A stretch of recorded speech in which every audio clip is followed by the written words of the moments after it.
Glenn Clark Radio, talking about the sports you do and don't know, both within and surrounding Baltimore. Don't ask him about preseason games, oh no, stuff and things in Griffin Basso. Despite it being on the internet, he can call it what he wants, so Glenn Clark Radio, Glenn Clark Radio, Glenn Clark Radio.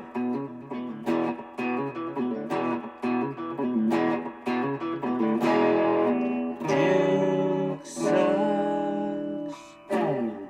And good morning. It is a Monday edition of Glenn Clark Radio. I'm Glenn. He's Griffin. Much to do. A lot going on this weekend. You might have heard I was on with the guys this morning on the fan. I did get to the baseball game with the family yesterday, and I think I got out of there just under $1,000 spent. Just slightly under the 1K mark. Which I kind of think it worked out to, like, I spent $1 for every home run the Royals hit yesterday, was the way that it worked. More like $100 for every home run the Royals hit yesterday. Yuck. Anyway, we got a lot to do on the program. We will talk about the birds. Our buddy Zach Moore, Pigtown Sports, will join us a little bit later on. Also, we will talk about the Kentucky Derby. Great to have everybody out inside Sports and Social on Saturday. Man, what an atmosphere we had for the Derby at Sports and Social inside Live Casino and Hotel. Had a hotly debated or hotly contested best dressed honor. A lot of people thought it should have been me. I was going to say that was. I was I would told- assume. Oh, I was. You were decked out. I did the seersucker. I did the whole thing. It's what you're missing out on. People are like, well, you post a picture on social. Nah, you got to show up. That's the way that it works. We don't give this stuff out for free. You think I'm giving away the goods? Think I'm giving you nice teasers? You want a little taste? No. You got to show up, man. It's the buy the cow milk. It's got to be your bull situation. That's what we're dealing with here. So we had a great time for the Derby inside Sports and Social. I did not have any money on Sovereignty. Shame on me. Was looking other places. We'll talk to Junior Alvarado, the jockey who won the Kentucky Derby aboard Sovereignty, about the Derby win and start looking ahead to the Preakness here in 2 weeks. Towson lacrosse coach Shawn Nadelen, they're back in the NCAA tournament after they won the CAA title on Saturday, beating Drexel. And Jeremy Conn will join us as he does every Monday. So all that coming up on a Monday edition of the program. And speaking of Live Casino and Hotel, we will be back at Sports and Social. They got a great Preakness event lined up. You need to start, like, as awesome as the atmosphere was on Saturday for the Preakness, like, you need to reserve your table now. And they got a great package for you. You can go register through Open Table, and you can take advantage of like a $50 offer that includes your welcome cocktail and so much more. Go find out about it right now for Preakness Saturday in 2 weeks at Sports and Social. Plus, Feliz Cinco de Mayo. If you don't have plans for the rest of the day, they've got all-day Cinco de Mayo specials happening inside Sports and Social. $3 tacos, $10 margaritas, and $12 unlimited chips and salsa throughout the day. And I know that some of you will end up spending a good bulk of the day there. Tonight, basketball doubleheader. Place to be, Sports and Social, Live Casino and Hotel. Take advantage of those Cinco de Mayo specials. All right. So that happened. I know. I mean, what? Oh, Bo Nickel? Yeah, you're still. Yeah, glad you went on and on and on about that guy. Jesus Christ. Maybe call him Bo Garcia after the entire weekend of fights. Guys that don't live up to the hype. Christ. It was a very disappointing fight weekend. Up until last night. Last night, Inoue was amazing. That fight was incredible. I was watching the Warriors game. Well, it worked out perfectly because if you would have flipped over, I passed out for a little while. I had a you would have flipped over right after. Long day. Got a lot of sun this week. There wasn't even that much sun to be had yesterday, and somehow, I think because all the sun I got for my son's baseball game on Saturday, I was still dealing with it come Sunday.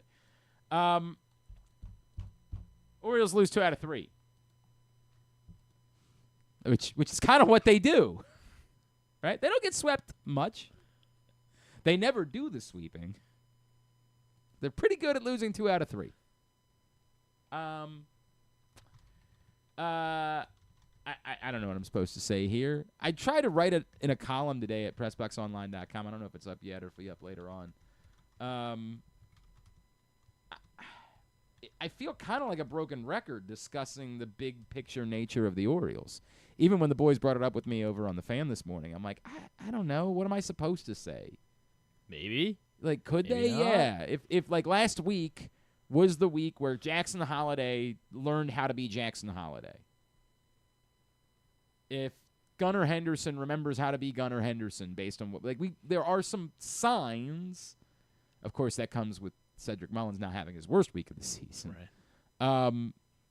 But if like those things can translate and Tomo Sagano continues to pitch the way that he has and this Dean Kramer is terrible in April but not usually terrible after April thing, if he can at least be a half a starting pitcher moving forward, which is kind of the only hope I had for him before the year, but he wasn't even that for the first month of the season. And you get Zach Eflin back, who made a rehab start yesterday. Like, you can start mapping out here's how it could turn. And we can say all the right things, right? We can say the Tigers were 8 games under 500 in August last year, and we can all remember we can do this forever. But until they actually put it together for a stretch, for me to assume that it's going to come, I can't do that. We'll talk about it when we get to 3 up and 3 down. I have just as many problems with what happened with Heston Kjerstad as you do yesterday. And I was trying to see if did he talk after the game? Did we not get an answer from Heston Kjerstad? Like, I think we're all working under the assumption that he thought the ball was caught, and so that's why he slowed down. Like, does it excuse it? No. Does it explain it? Yes. Then there's the opinion that people have that after something like that happens, then Brandon Hyde needs to sit him on the pine. Like, sorry, dude. Nope. I got to make an example out of you. I got to send a message. Of course, if Brandon Hyde did that, because everybody just thinks that Brandon Hyde is a dead man walking, then all Orioles fans would say, oh, this makes a lot of sense. Sitting down a guy because he made a mistake. Like, this is just who we are. Like, whatever Brandon Hyde did, you were going to scream about it. Like, we're boring, as I always say. It was brutal. Can I defend Charlie Morton going into the game when the Orioles were down by 2? Nope. Sure can't.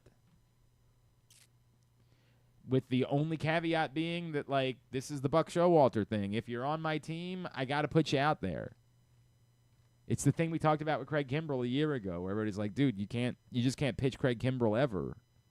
And this is the way it works. We only have 26 roster spots. Not everyone is even available for every game. We don't have the luxury of saying we're not going to use this guy. When we woke up yesterday, the Orioles didn't announce a Wednesday starter for this week, and a lot of people thought that meant Charlie Morton was going to be put back into the rotation.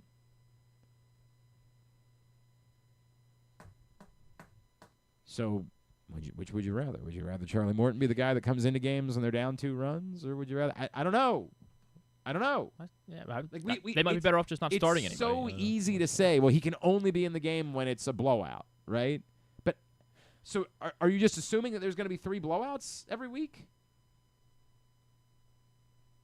It's so easy for us. It's brainless for us to say it. And again, I felt all of the same things you did when it was occurring yesterday. Like, really? Charlie Morton here? Like, I get it. It's a bummer that they blew the lead and they're now trailing. Like, that sucks. But the game's not over, and they've, unlike other games when they've fallen behind, they've actually shown the ability to score some runs today, albeit entirely based on not putting innings together. It was weird. It wasn't until they were down by a bunch that they finally put an inning together. And even that one still only scored 1 run. They get down by 4 before they were like, what if we had multiple hits in the same inning? Somebody's like, well, now you're talking dangerously over there.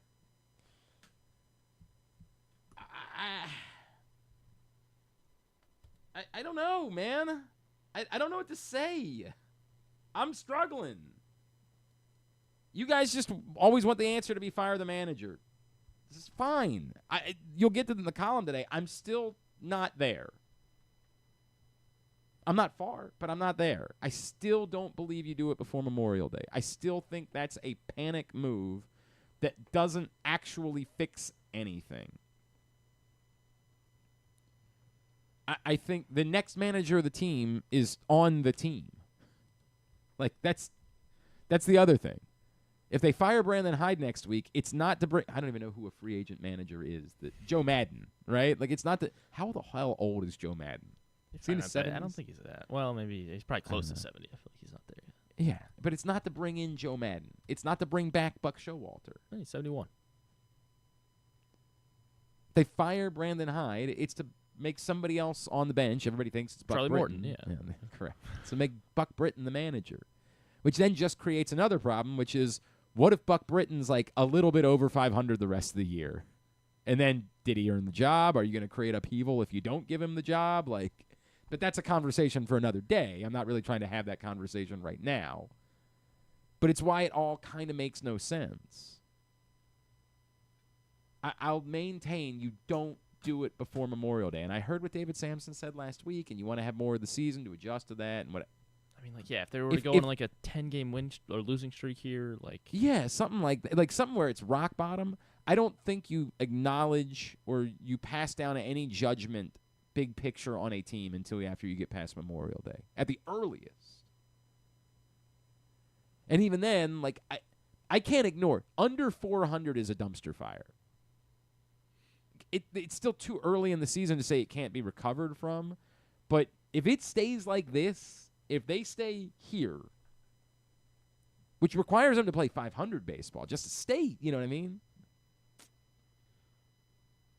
That math doesn't work, by the way. I screwed that up. If they played 500 baseball, if they remain under 400, they wouldn't be under 400 anymore. Yeah. Like I do know that, but they're going to continue to lose 2 out of 3. It requires them to continue doing this. It means they can't have a worse stretch of baseball.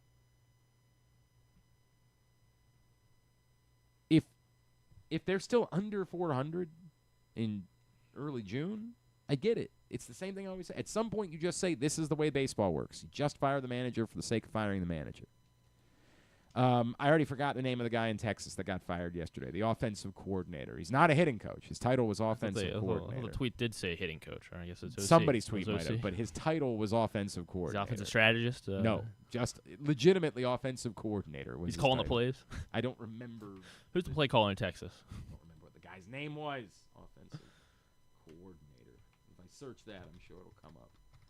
The guy's name was Donnie Ecker. So hire him, is that what you're saying? Yes, that's the solution. No, I bring it up to say that I feel like some people will ask that question. Like, is that the path? That Chris Young, the general manager of the Rangers, who, by the way, has like won a World Series 2 years ago, that kind of gives him a little bit of a cachet there. Chris Young apparently just got so fed up that he said, we have to change something. Remember, we all love Bruce Bochy because Bruce Bochy is the guy that can ignore the analytics. The Rangers are so fed up that they're firing people. But a lot of people brought up that shouldn't the Orioles be doing the same thing at this point with Cody Ashe? I mean, like, the left-handed thing is unfathomable.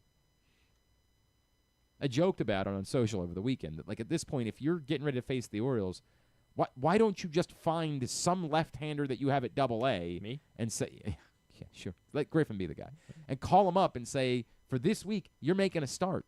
I don't care who your pitchers are. Just say anyone that can toss the ball with their left hand, you get the pitch this week. Because it can't be done. Like the Orioles they can't do it. They can't hit a left-hander at all. And I get it, as some people try to point out, it's not like they're world beaters against righties. I'm not trying to make that argument whatsoever. They're not world beaters against righties. But they're competent. They're not even competent against lefties. I mean, it's wild, man. I realized in my column that they might not have updated the numbers through yesterday's game. I just want to make sure I have the correct numbers. You know what? Their OPS technically is back over 500 now against They had a couple lefties. home runs. Yeah. Did Holiday hit one off? Who did Holiday hit his off? One of them was, I think. Lorenzen's. No, he hit them both off Lorenzen. Both of them were off Lorenzen? Yeah. So a lefty came in, and they did, I want to say. Did O'Hearn? No. No, not the home run. They hit them all off Lorenzen. I think the O'Hearn hit one off Zerpa. Zerba. That's exactly right. Yeah. That's exactly right. So it did Or hit a double. technically Sorry, hit a double off Zerpa. a double, all right. But it bumped their OPS. It was like 498 going into yesterday. It bumped it up over 502. So they got that going for them. All right. That's Over not 500 nothing. Over 502 OPS against lefties. I don't know anything about Cody. Cody Ash might be the nicest guy on the face of the planet. He might be the best hitting coach ever. But if Mike Elias decided today that a 502 OP, somebody has to pay the price for it, and it ain't going to be me. I get it. Like that's a fireable offense. 502 OPS against lefties. Like it's not even going through the motions. Like, this is the argument that if you just stuck a bunch of guys up at the plate and had stuck their bat out the bunt, you might have a better than 502 OPS. Maybe. I don't have the answers. I don't.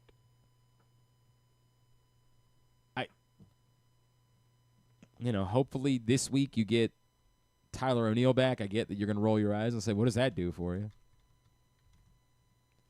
Hopefully this week you're, closer to having Jordan Westberg back. And he looks more like Jordan Westberg.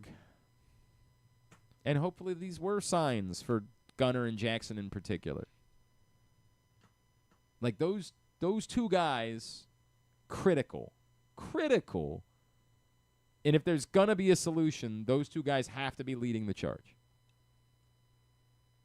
They need to be upper echelon major league hitters. So hopefully, for now, it's all you can say. I guess technically Kyle Gibson was better yesterday than he was the first time out. His ERA went down 8 runs. It wasn't good, but technically it was better. I'm struggling to come up with nice things to say. I mean, Sagano was good on Saturday. He was. They just didn't bother to score any runs because they faced a lefty, and they might as well not even play the games. Not that Bubic he's a good pitcher. It's not like he's a scrub lefty, but still. And then obviously the one game they won this weekend, we'll put Dean Kramer up on the board. Dino. Spectacular 7 shutout innings on Friday. Kept them in it long enough. They needed to throw every single one of them because it took them that long to finally find a run. But yeah, that was the one game they won this weekend. 3-0 on Friday, and Dean Kramer gets his first man of the match of the season. So he's got that going for him, which is, it's something. Darn. Boy, isn't that I know isn't that's that very about right? Isn't that about the way things are going? Careful. I'm good. Okay. I'm There was something was like getting pulled. No, we're good over here. Settle down, you. It's that thing where I'm trying to do this all with one hand. Good to have a nice quick ball game as well. Those are very nice. What they were in the 6th inning, like 45 minutes in. It was Yesterday was not that. No, yesterday was not. Yesterday was definitely the opposite. Good. Woke up yesterday. Well, I mean, you definitely got your money's worth. Good thing. I don't think anything could have gotten my money's worth. The amount of money that I spent yesterday. Holy. You told me this wasn't worth it? How'd you get yours? Did you go to the game? I went to the game as well. Oh, okay. Yeah. I thought maybe you had a hookup. I did have a hookup for the other one. What time did you get there? I was very worried. We were running behind, Yeah. and we ended time up did you getting. arrive? I arrived because I checked, and we walked through the gate at 12:37. Wow. Yeah, and I Wow. was like, oh, there's no chance we're gonna get it. Yeah. So let And me they tell still had a you few. how my day went. Okay. I wake up at 5 because You mind if I set these up while I listen to the story, or? If that's what you want to do. Wake up at 5 because yesterday was my day down at Helping Up Mission serving breakfast. I do it once a month. It's wonderful. It's a big part of my year. And I get home, and I had asked my wife on Saturday, hey, do you think the boys would want to go to the baseball game tomorrow? And she said, no, we have plans. No, can't do it. We have plans. We're going to the Carna Festival or whatever. I don't know. Carnival? Yeah, I don't know. Carnival. Yeah, we're Oh, going to nice. Carnival. Really? Carnival, I believe it is. Is that, yeah. Bobby Cannavale. We're going to Bobby Cannavale. So I say, all right, man, whatever. You know, I asked. I tried. And then I had reminded her it was Star Wars weekend and the boys would really enjoy going, but she had forgotten that already. So I get home and I said, hey, I'm going to go lay down. I didn't get much sleep because I had to be up at 5 o'clock. I'm going to go lay down. And she said, oh, well, we canceled Bobby Cannavale. Oh, really? I said, what? You canceled on Bobby? She said, well, it's raining. Like, we canceled. And I said, okay. And she said, do you still want to go to the game? And I'm like, I didn't ask anybody for tickets. Because, you know, I am Glenn Clark. I have friends. Text Cal and Yeah, I don't think I'm going to text Cal. I don't think that's going to happen. But there are people that I could ask. And I didn't get the chance to do that. And she said, well, we don't have anything to do. Let's do it. I want to go. I'm like, you want to what? Nice. You want to go to the game? She found out about the giveaway. And she said, let's go. I said, all right, fine. So I get online and I find, you know, some lower level. Oh, did you go Friday too? No, I didn't go Friday. This one I got from others. Oh, okay. Yeah. All right.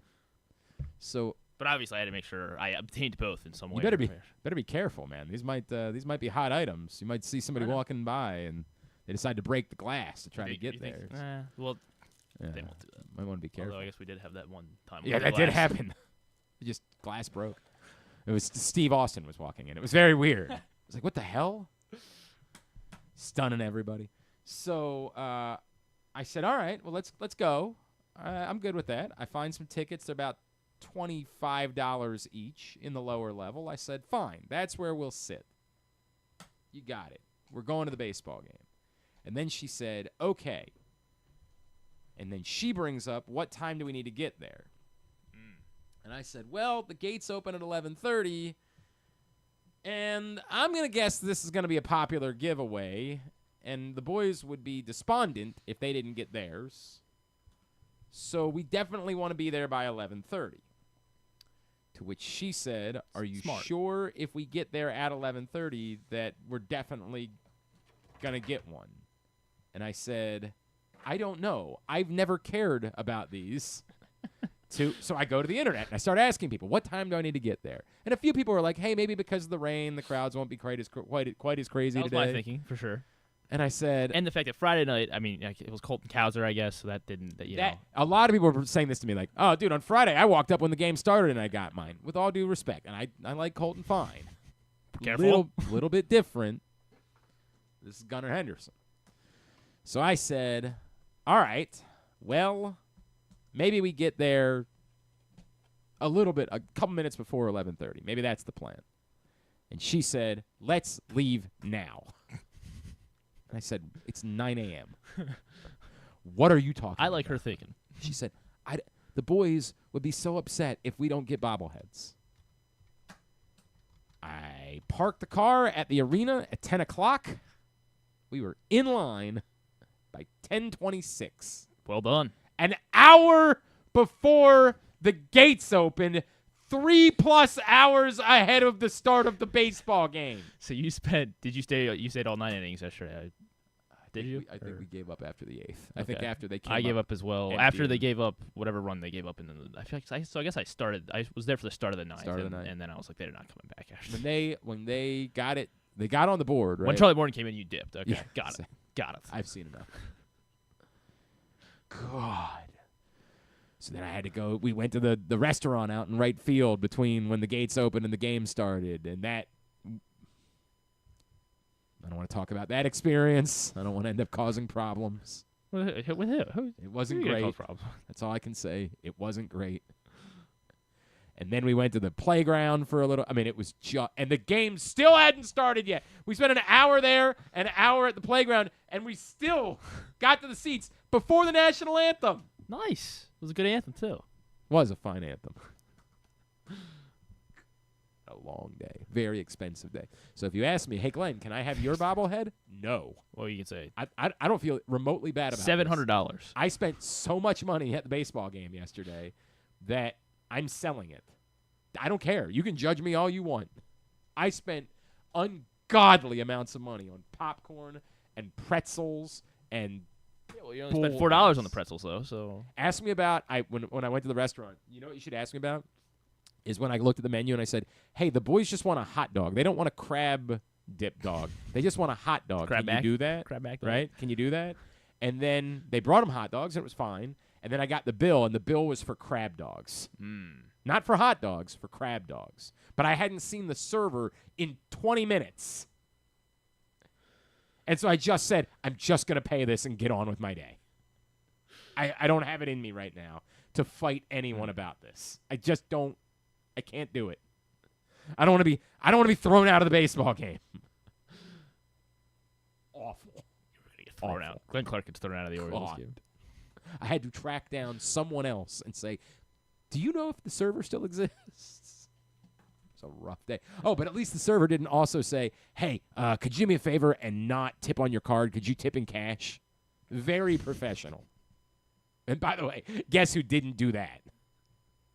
In fairness, I don't have cash. I know. Who carries cash? Doesn't work. 2025, right? Sorry, dog. Oh, and by the way, the guy that I hadn't seen then lingered at my table as I was filling it because they bring you like the thing for you to pay. He lingered as if I was going to hand him some cash. I can't believe I tipped him.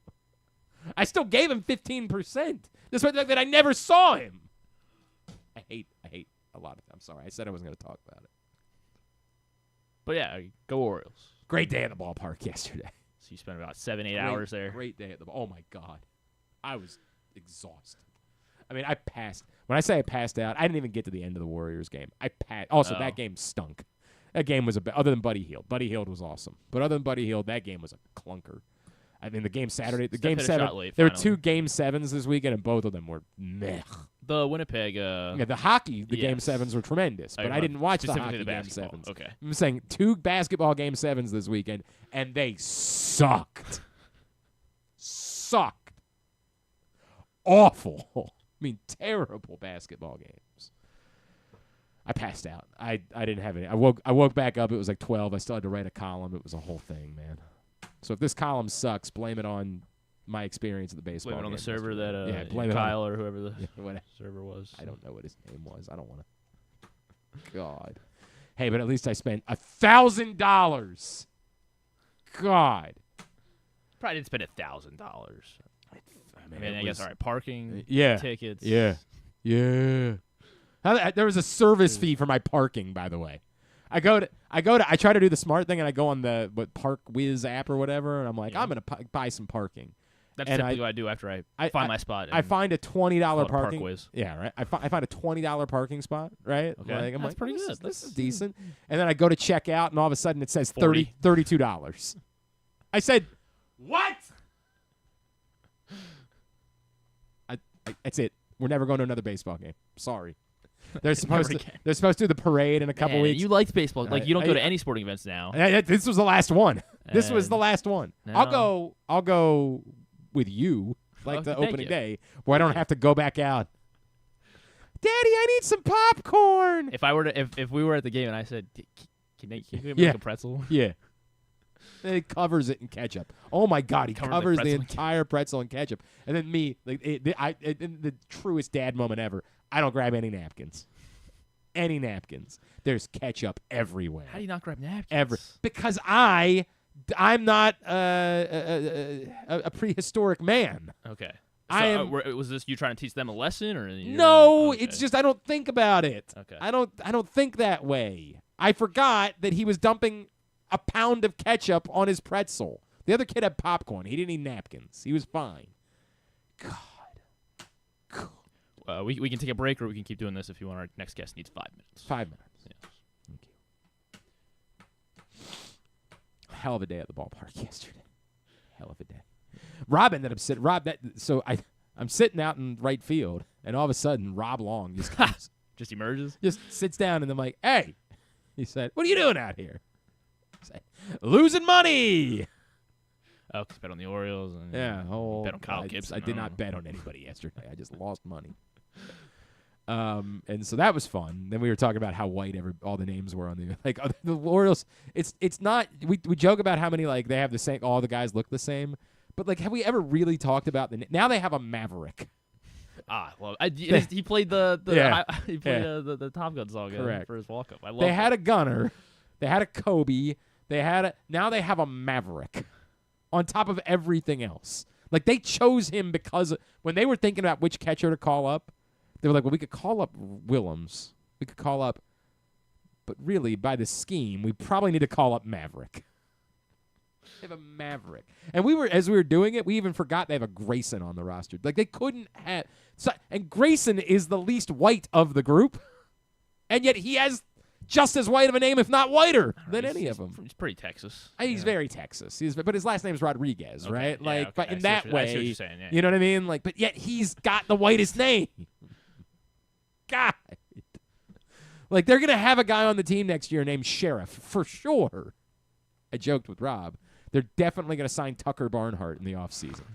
1,000%. Is there any player Tucker named Barnhart Glenn out there? Glenn's a pretty, I feel like that's a pretty white name. No, Glenn Robinson, Glenn Rice. Okay, yeah, I guess you're right. No, Yeah, Glenn's right. not that. That Maybe it's Glenn's, just because I see you every day. That's I why. think I'm very white. I get it. Yeah. I'm not even mad about that. I couldn't be whiter. You're 100% accurate. I live on a horse farm. My God. But no, there was an era where names like Joe could be a white guy name, a black, like lots of that. Grayson is very specific. Rob's not naming his son Grayson. Colton, Gunnar. Love these names. Maybe there'll be a lot of. If Gunnar is as good as he was last year, there might be a lot of Gunnars in the years to come here in Baltimore. I don't know. I was going to take a break. I screwed up. It's on me. It's my fault. I blame you for a lot of things, and there'll be plenty more to blame you about today. I promise you, but not this one. This one's on me. Oh, Tucker Barnhart is definitely going to be an Oriole. For sure, he's going to be an Oriole. Wears cardigan up, wrapped around his waist to the plate. Hi, it's Tucker. Hi, guys. Tucker's here. I feel like George Carlin. All right, that was my weekend at or my day at the ballpark. It was a thrill. If you haven't picked up the print issue of Press Box yet, do it today. On the cover, Felix Bautista, as well as Tyler Wells and Kyle Bradish, Luke Jackson, a great story about the hard road back from Tommy John surgery, major elbow surgery. Go pick that up today at your neighborhood Royal Farms, any of the hundreds of locations around town where you find a Press Box. And speaking of folks who had to bounce back from injuries, this guy, just a couple weeks ago, we didn't know if he was going to be able to be on a ride for the Kentucky Derby. Not only did he get back, but he is now a Kentucky Derby champion. It is a pleasure for us to welcome into the program Junior Alvarado, aboard Sovereignty, winner of the Kentucky Derby. Junior, it's Glenn here in Baltimore. We're so happy for you. Thank you for taking a couple minutes for us this morning. Congratulations. Oh, thank you. Thank you guys for having me. And, still kind of in cloud nine. I can only imagine. Living the moment. Yes, it's, this is the biggest race here in America, what we dream for and what we work for. And just, like I said, I still cannot believe it that I just won that race. It's so cool, man. Junior, for those, and I know that they brought the story up, obviously, on Saturday on the broadcast, but take me back a couple weeks, right? Like, you're dealing with the shoulder injury. Did you at that point think, oh God, it's over. It's not going to happen for me? Or did you know the whole time, like, I don't care. I don't care if I have to rip my shoulder off. I am riding Sovereignty in the Kentucky Derby. Yeah, to be honest, that I got when the doctor and when I was laying in the hospital, the doctor came and said, it's gonna take, you have a fractured scapula, you're gonna take probably 4 to 6 weeks to heal. I was like, wow. I was like, it's that long? I said. I said, yeah, that's what normally bones takes to heal. So like that's kind of like almost like a flat bone that you have in the back, and it takes time to heal. I was like, you're gonna be kidding me. How is this gonna happen? This is the right horse that I've been waiting all along. That I've been, this will be my 6th year, but I'm thinking like I never had this much of a chance to win the Derby until with this. Like this is the right horse for it, and then I start playing that in my head. What am I gonna do? Like then I remember asking him, there's anything like I can do to like put a shot to block the pain there? Anything I can do to get to ride this horse in the Derby at least? And then he said to me like, listen, I cannot say that. Like I'm not allowed to. Like I can't. You have to let that heal, and you probably can heal quicker or maybe not, but that just that's very numb. He said to me, and I was completely devastated. Devastated because I said like this. I don't know if I might be able to ride other derbies after that. I know, but I'm like, do I gonna have the same good of a horse going into any derby? So I was, yeah, completely like depressed. Then the next day I got a call from a doctor, our normal doctor who is from here from New York, and he was actually in Florida. So I said like, listen, can I go and see you so you can check me out a little bit and let me know, give me like any idea what should I do to fast forward, to make this process a little quicker. And he did. I went to see him and he said like, listen, you might be able to pull this, you might be able to be back in 3 weeks, like just let the first 4 or 5 days, don't move your arm, and after that it's up to you. Move that arm as much as you can. It's gonna be painful, but that's you'll take that pain from there, and whatever you can take, and then you have to move your arm, and from there it's just gonna be up to you. And I was able to, in 2 weeks, exactly 2 weeks and a half, I went to the track and I got on my first horse in the morning after 2 weeks and a half with a broken scapula, and I felt okay. I didn't feel great, I feel still a little of a pain, but I said like I need to push through this. This is just not gonna stop me. Like I'll have to be in the Derby, and fast forward, I just did that. Wow, man. What did it mean to you that Bill Mott remained committed to you through the injury? When you got that phone call, what did that mean to you, Junior? I almost brought tears to my eyes, to be honest, because wow.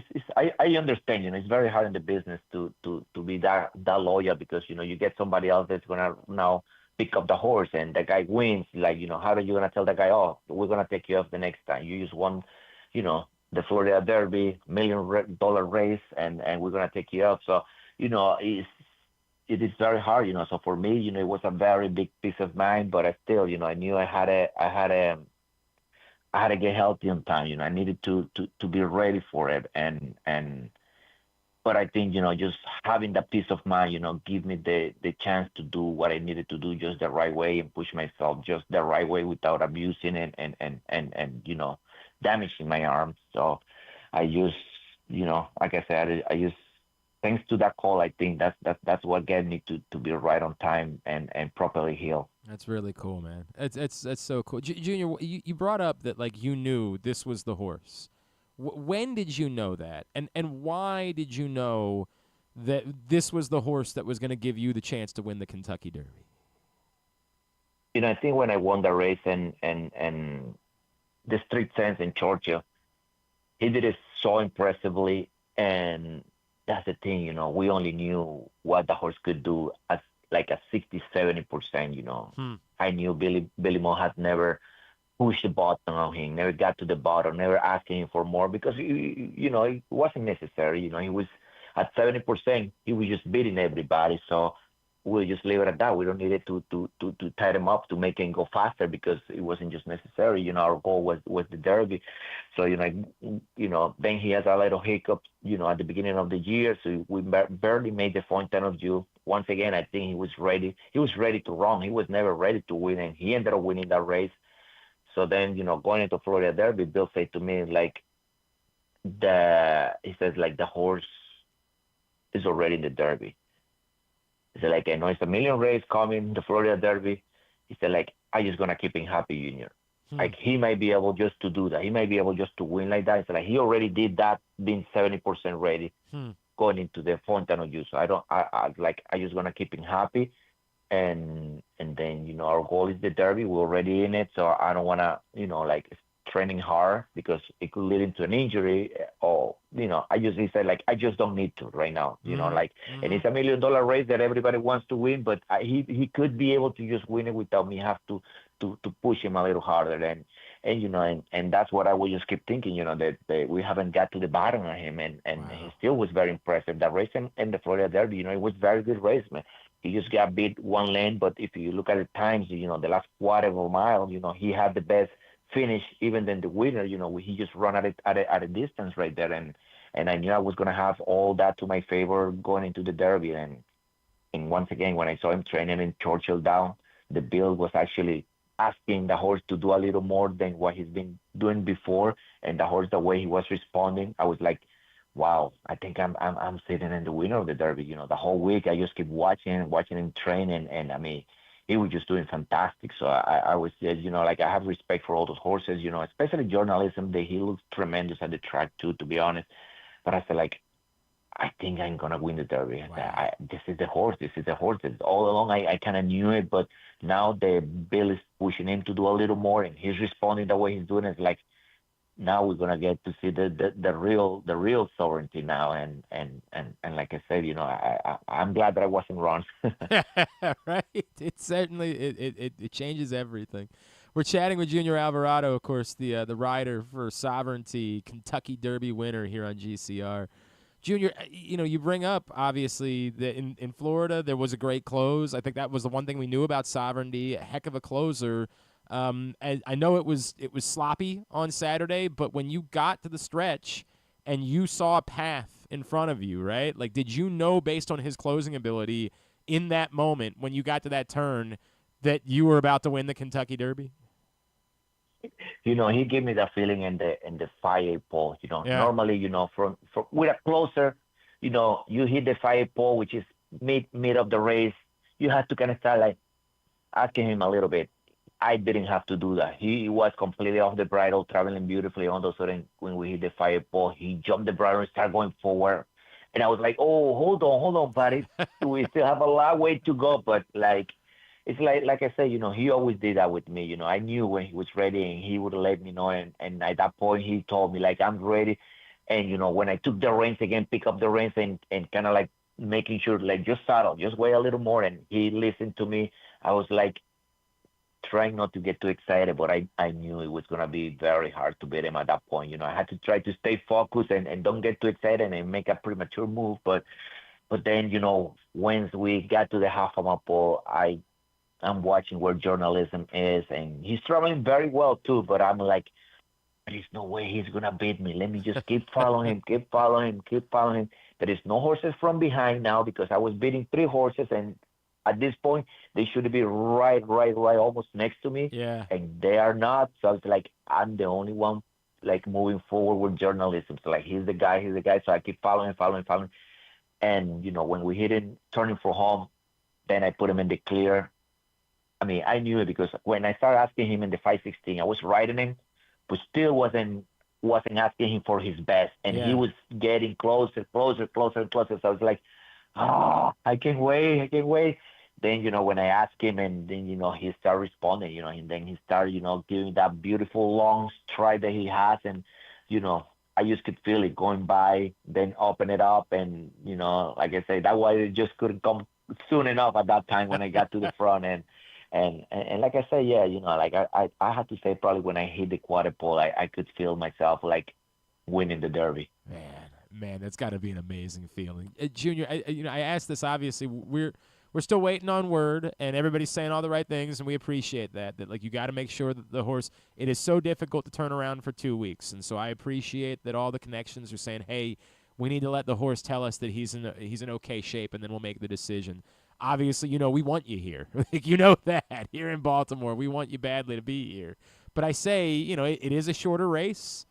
As a closer, do you think he has it in him? And maybe the last answer you gave me is that answer, to make that move perhaps a little bit quicker if you guys end up running in the Preakness in 2 weeks. Yeah, I don't think he has any problem to handle. It's a 16 a little shorter, but it's still mile and a 316. Still longer than. I think what he overcome in Gulfstream Park and the Fountain of Youth is very hard to do in a track like Gulfstream. They carry a lot of speed. They have the first wire right there. And I say, like, if he won that race the way he did it, being 70% ready, if he's ready for this race, if Billy Mott thinks the horse is ready and he gets to run that race, I don't think there will be a problem in the Preakness. He will handle that completely fine. He will make his move when we got to move it, and then we had to move early. We're going to move early, and he will be there. It will be tough to beat. If he's 100% the horse that I think it is going into the race. I don't think. I know. They say, Preakness carry a lot of speed, and I completely understand that. But once again, like, same thing if we speak about Gulfstream Park and the way that the track kind of is and carry a lot of speed. And with the first wire, he had everything against him, and he overcome that. So I don't think he will have any problem at all. I love the sounds of that. We just need him here. We just need him here, Junior. That's the way that it works. Absolutely. Yeah, absolutely. I think we got to see. The horse came out the race good. He ate all his food that night, and we have to now wait what Mr. Mott will decide to do. Got to let the horse kind of tell us if he's ready. I completely understand. And then Junior, for you, right? Like the emotions that we saw. I think a lot of people really moved. We saw you kissing Sovereignty after crossing the finish line. Not just because of the injuries, but your entire path, right? Like the son of a rider, and now this being the most crowning achievement to this point in your career. Can you explain at all, like, what it means to you knowing that no matter what happens forever, you're a Kentucky Derby champion? Like, they'll never be able to take that away from you. Absolutely, yeah. Just that, that's, I think I just start kind of realizing that yesterday. Like, it was a lot of emotions when I won, and I got to enjoy that with my family and enjoy the moment. And I think yesterday, just thinking like, wow, that they will never take that away from me. I won the Derby. There's many great riders that have retired. They never were able to win the Derby, and I'm just that lucky that I will be there. I have that huge achievement in my career now that I can say that I won the biggest race in America, and it just, I still, I say it, and it's unbelievable. It's unbelievable. I cannot believe. I do believe it, but I cannot believe it just happened to me, and I've been searching for it. I've been trying for it, but it's extremely hard. People don't understand how difficult it is to ride a horse in the Derby. Then to even win it is just extremely hard. It's almost like, so how many jockeys in the country, and just to be the one who won the Derby is just unbelievable. And like I said, I don't take that for granted. I'll always gonna enjoy the moment. I think, for the rest of my life, people will ask me, like, I always want to be able to say, people that probably doesn't know the sport much about it, I always will say, like, well, you know what? I'm one of the jockeys who won the Kentucky Derby. And even if they don't know much about the sport, they will know what is the 100%. Kentucky Derby. And so, yeah, that always will be, my car. My identity. That's so cool, man. That's so cool. Did you treat yourself to some? I know you're a mint chip ice cream man. Did you enjoy any this weekend? I haven't yet, but I'm about to do it. Like, and a little bit later, I gotta go to this restaurant and enjoy that. Well, Junior, look, selfishly, we hope. It'd be great for the sport, obviously, if there are some more big wins coming your way here in the next couple of weeks. That would be a good thing for everybody. But we just want to see you here in Baltimore a week from Saturday, and we hope that's the way this turns out for you and for Sovereignty. We would love that, man. Junior, congratulations. It was just an awesome thing to see. And to see your emotions and how real they were, that was really special, man. Congratulations, and hopefully we'll be seeing you here in a few days here in Baltimore, all right? Absolutely. I hope I get to see you guys soon too, and thank you so much again for having me. Thank you, Junior. Junior Alvarado, Kentucky Derby winning rider of Sovereignty. That's just cool, man. Like how cool is that? Even if you're not a horse racing person, I that moment, like this is your life's goal. He's 38 years old. It's your life's goal. The son of a rider, and yet, you waited up. By the way, I'm good there, Griffin. I'm recovered. Just that's awesome. That's awesome, man. Just awesome. Very happy for him, and great performance, great race. Conditions were not ideal, but incredible scenes. And hopefully, again, they're saying all the right things. Just got to let the horse tell us. You hope that after a couple of days, they're saying horse is in good shape, and we're headed to Baltimore.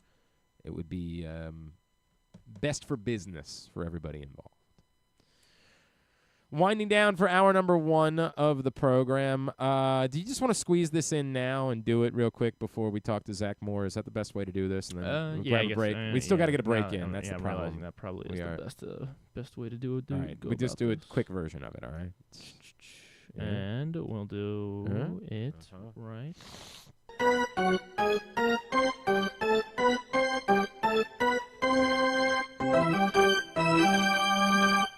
Three up.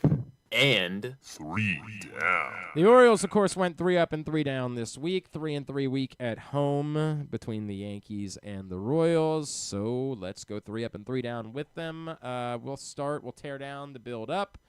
What's funny is there were a lot of candidates for the down portion of the list, but like I thought that the first one was so obvious that I almost kind of don't know that it matters. Like I don't know that there's anybody that if you put on this list for 2 and 3 that I'm going to be all that worked up about. I thought after 1 it was a group of guys and pick your poison. I think almost like out of a memorial spot, I just continue. Charlie Morton gets to be number 3 again. And like he really wasn't that bad in his first appearance of the week and the mop-up duty against the Yankees. He was fine. What, he allowed 4 base runners, 2 1/3 innings. Like, it was fine. I think an unearned run. And, yeah, maybe some of that.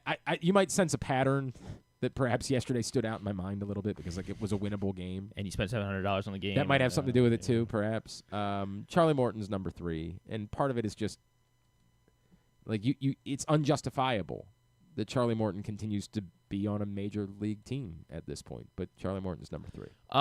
So Charlie Morton, I guess he's gonna escape my wrath this week. I don't know. I mean, it's fine. like it's fine. Yeah. I could Matt just say, Bowman is my number 3. Sure. Like this, we DFA'd Scott Blewett. Scott Blewett. Like, I mean, who knows? Maybe he was gonna end up giving up 5 runs in 2 appearances this week too. But I have like not Matt checked Bowman, in on what Scott Blewett's been doing. I forget where he went. Atlanta? I think Is he that went where it to was? Texas, or was it Texas? Atlanta? Maybe it's I think, but Did he come from I'm almost. He came from Minnesota. Well, now I am curious what Blewett has been up to. But I mean, and again, I was thinking about Cedric, but I was like, he robbed the home run earlier in the week, and it's not like Cedric went 0 for 20. So yeah, Matt Bowman is my number 3. I mean, he was awful, and it's hard to justify him being on this bullpen when I get it. We thought we had better options earlier in the year. There are lots of position players that could be on the lists, and look, maybe Cedric avoids it just simply because he was the only guy that was performing for the most part this season, so I'm not comfortable going after him because he's the one guy that's actually gotten the job done. But yeah, and a lot of it has to do with that scene yesterday, but Heston Kjerstad takes the number 2 spot because that is very much like a highlight of the 2025 Orioles. In that this is kind of the story. Whatever you thought happened there, Heston Kjerstad needlessly gets doubled off to end an inning. Needlessly. Unfathomably. I mean, that ball was in center field. Like, It wasn't deep in the hole. It was kind of well into center field. It's a miracle they got one out on the play, really.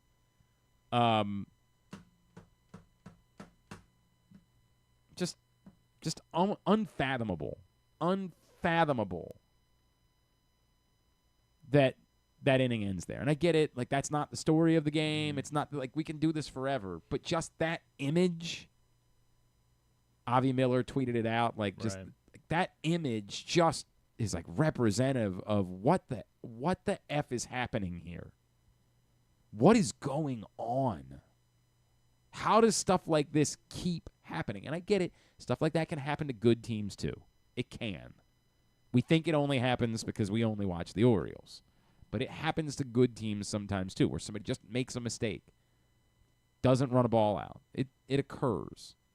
But boy, it was just such a bad optic that, on top of the fact that he wasn't very good last week, Heston Kjerstad is number 2 on my list. Kjerstad's not on my list. I mean, there's a strong argument. I mean, that is what happened yesterday was the optic is awful. just was awful. Kyle wretched. Gibson is my number 2. I can't believe Kyle Gibson's not your number 1. There's another position player that had a worse week, and I can't. He can't be the number 1 on my list. Can't be in the lineup anymore. Like, that's how bad Ryan Mountcastle is. I mean, he has been awful. He is uncompetitive in these at bats.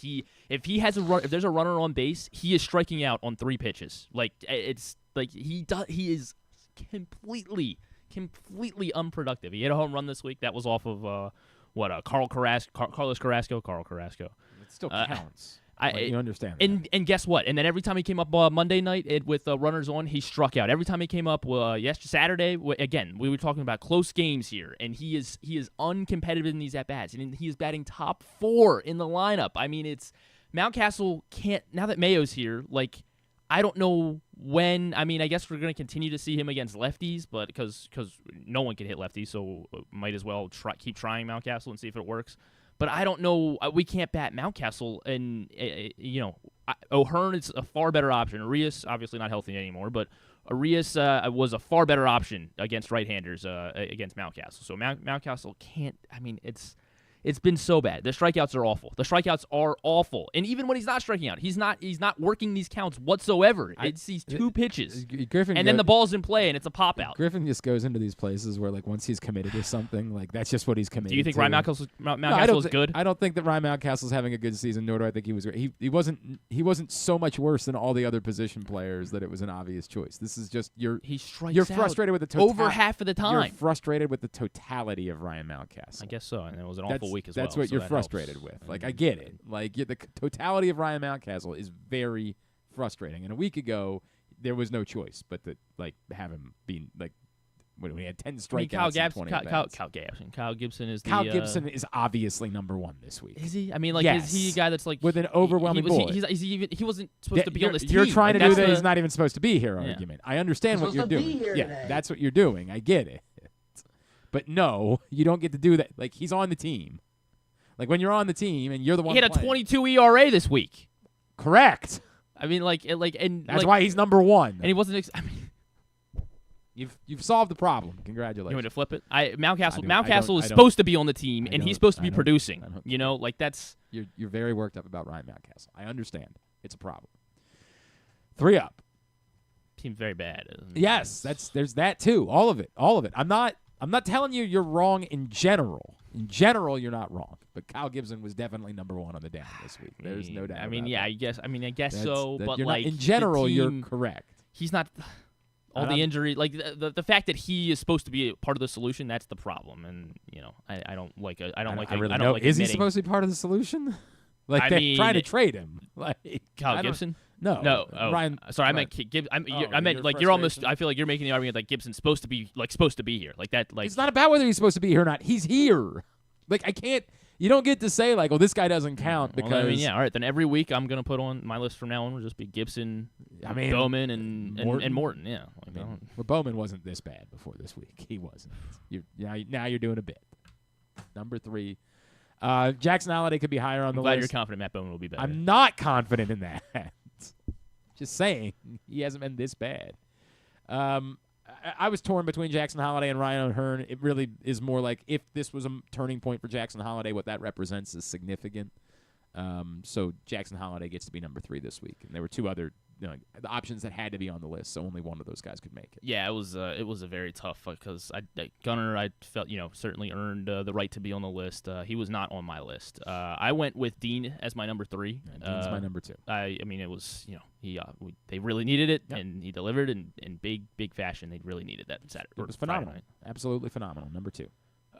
Felix Bautista was my number 2. He's my number 1. I went Ryan O'Hearn as my number 1. I get it. I mean, it just feels so nice to have a professional hitter in the lineup. I understand everything you're feeling. When able to come through with guys on base, and when the guy batting right behind him is going to end the inning every time in Ryan Mountcastle. This is really just you trying to get in one more jab at Ryan Mountcastle. That's all that is. I guess so. But Ryan O'Hearn was my number 1 for the team didn't score many runs this week, and I mean, they scored some runs this week. They got shut out Saturday. They only scored 3. I mean, in their wins, what did they score? They scored 4 runs, 4 runs each time. Yeah, they're right. They scored 5 on Wednesday. Yeah. But just the clutch hitting, Ryan O'Hearn was my number 1. Ryan O'Hearn had a really good week. I think there's an argument. You can make an argument that Bautista, Kramer, or O'Hearn could all be 1. Bautista to me had to be number 1 because there was nothing. The stakes were so significant in 2 1-run games against the Yankees, and he went 1, 2, 3 in both games. That is top notch. That is upper echelon of delivering at your job, is what Felix Bautista did. And also, as I always, what something could represent always does stand out to me as well. And so, Bautista's number 1 on my list. We'll get it up GlennClarkRadio.com a little bit later today. We have to take a break. And then Zach Moore will join us. We'll talk more about the Birds next. Glenn Clark Radio. Discover luxury without limits at Live Casino and Hotel Maryland. This April, unlock a world of high-fashion delights and exclusive style. Earn entries daily starting April 1st and join our drawing on Friday, April 25th. 19 will win up to $2,000 in cash and free play. And one grand prize winner will take home a curated Versace homeware collection. At Arundel Mills, must be 21. Please play responsibly. For help, visit mdgamblinghelp.org or call 1-800-GAMBLER. Driving in Maryland? Did you know an Easy Pass from driveeasymd.com can save you time and money? Of course you did, because you are a thrifty driver. An antenna reads your Easy Pass transponder and automatically deducts the toll from your Easy Pass account. Learn more at driveeasymd.com. What makes the Costas Inn so special? This is Stan the Fan telling you that it's the people that work for you, cooking and serving. But that menu is also special with a capital S. Soups, salads, the raw bar, pasta dishes, seafood specialties, and entrees like the Costas combos, steaks, chops, ribs, amazingly delicious meatloaf, and all manner of delicious spilling sandwiches, including pit beef and turkey and subs. Of course, the steamed crabs are as good as you can get anywhere, and they serve them 12 months a year. The crab cakes are out of this world. Costas is open 7 days a week for lunch and dinner at 4100 North Point Boulevard, and coming soon, very soon, Costas in Timonium at the OTB Parlor at Timonium Racecourse. We'll get you the opening date real soon. Gambling can be a fun and entertaining experience, but there are risks involved. If you're planning on betting on the game at the casino or on your phone or computer, know your limit, stay within it. Set a budget and a time to stop. Remember, gambling isn't a financial solution, and it doesn't mix well with alcohol or drugs. Know the risks and have a plan before you begin gambling. For free and confidential services, call 1-800-GAMBLER 24/7 or go to helpmygamblingproblem.org.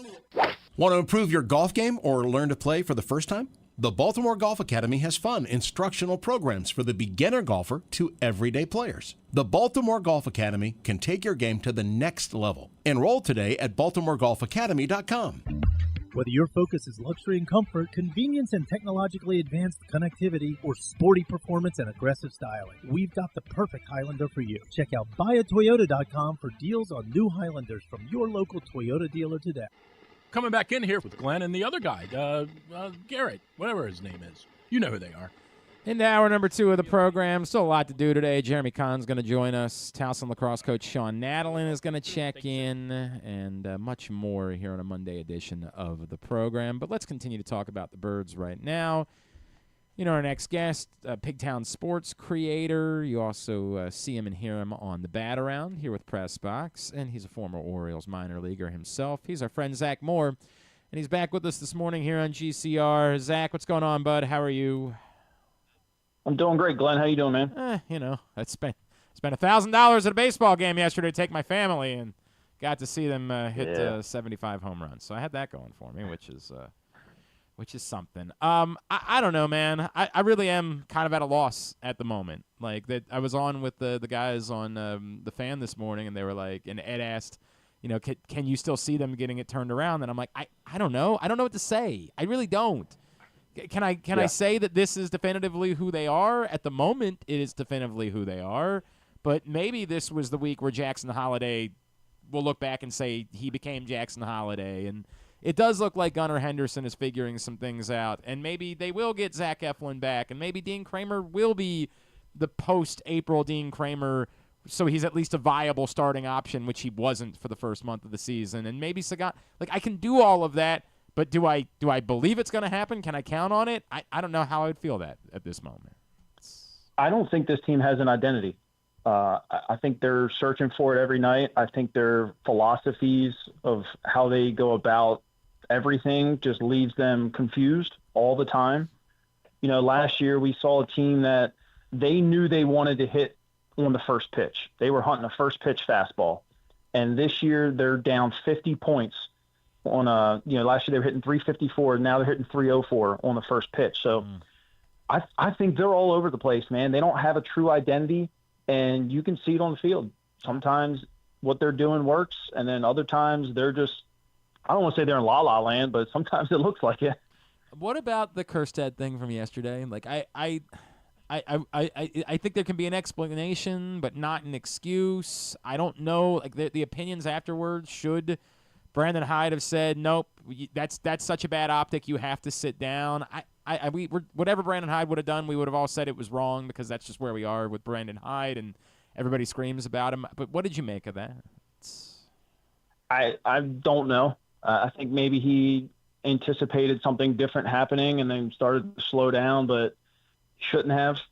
I wouldn't have been upset if he came out. I mean, at this point, you got to make some kind of statement somehow.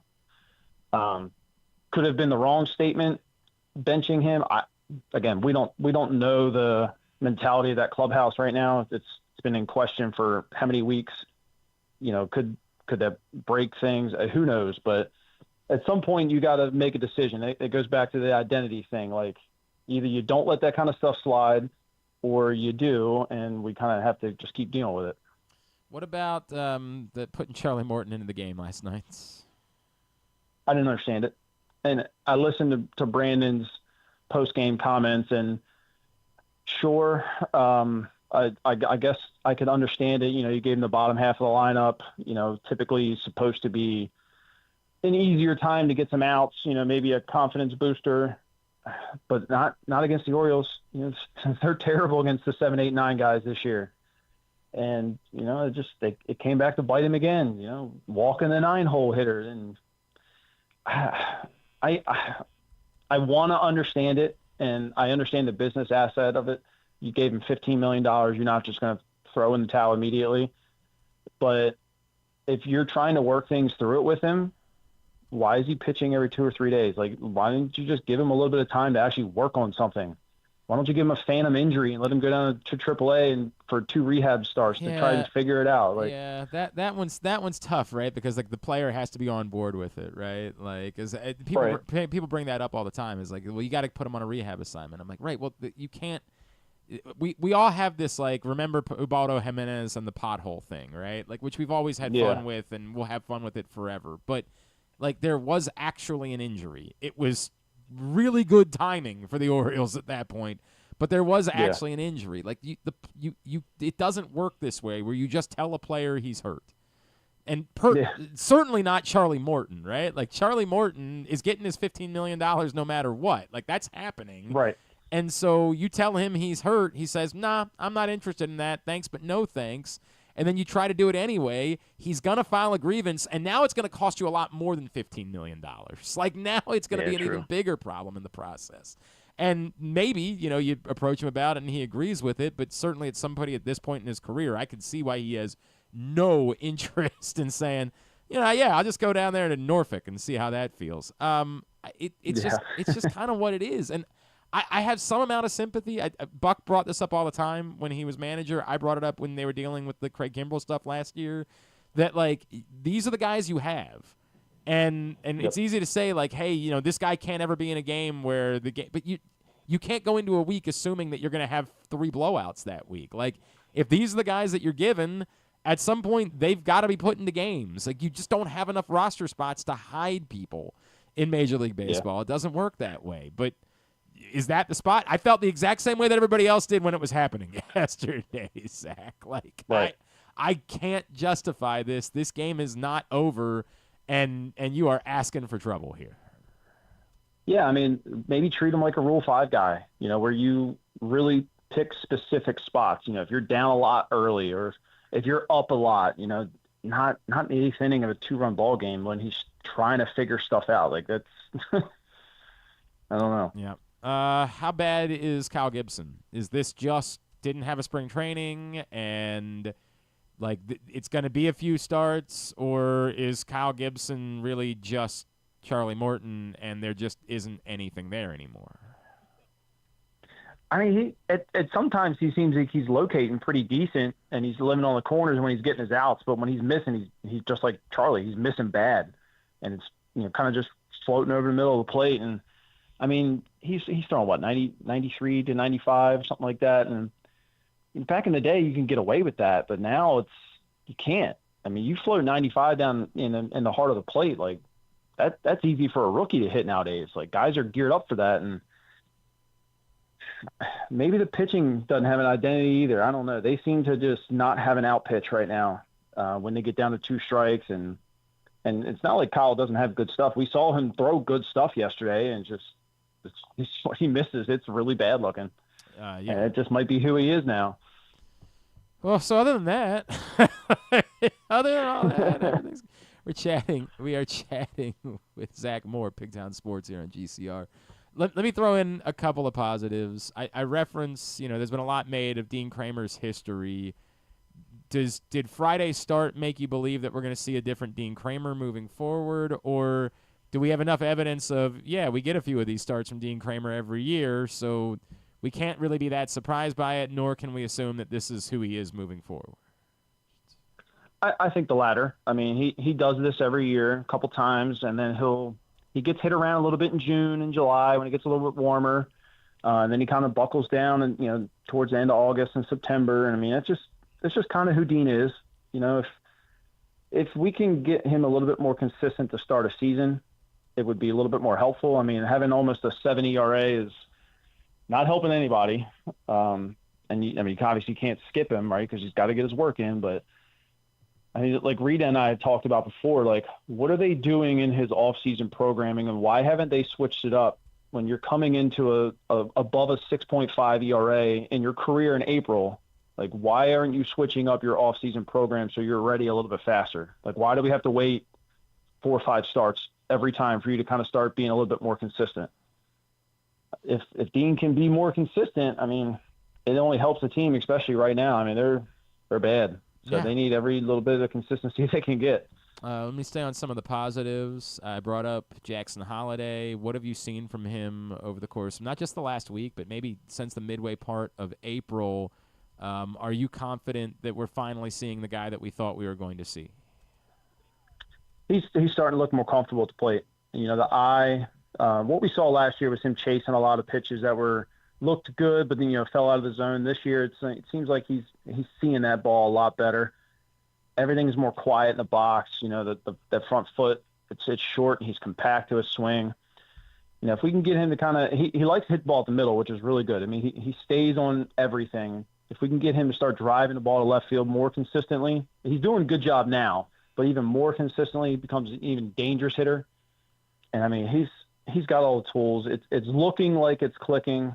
I posted yesterday, I mean, his dad apparently had called him. I don't know if they didn't say it until the 22nd. I don't know when that phone call happened, but Kevin Brown said, you know, obviously Matt Holliday called him. Since that time, he's 11 for 29. So he's hitting 379 since Kevin Brown made that statement, at least. So he's on it, man. You know, it's getting him going a little bit. It's getting Gunnar to start, you know, getting the ball off the ground a little bit. If we can get Adley to, you know, get the ball off the ground a little bit. The offense is showing spurts of life.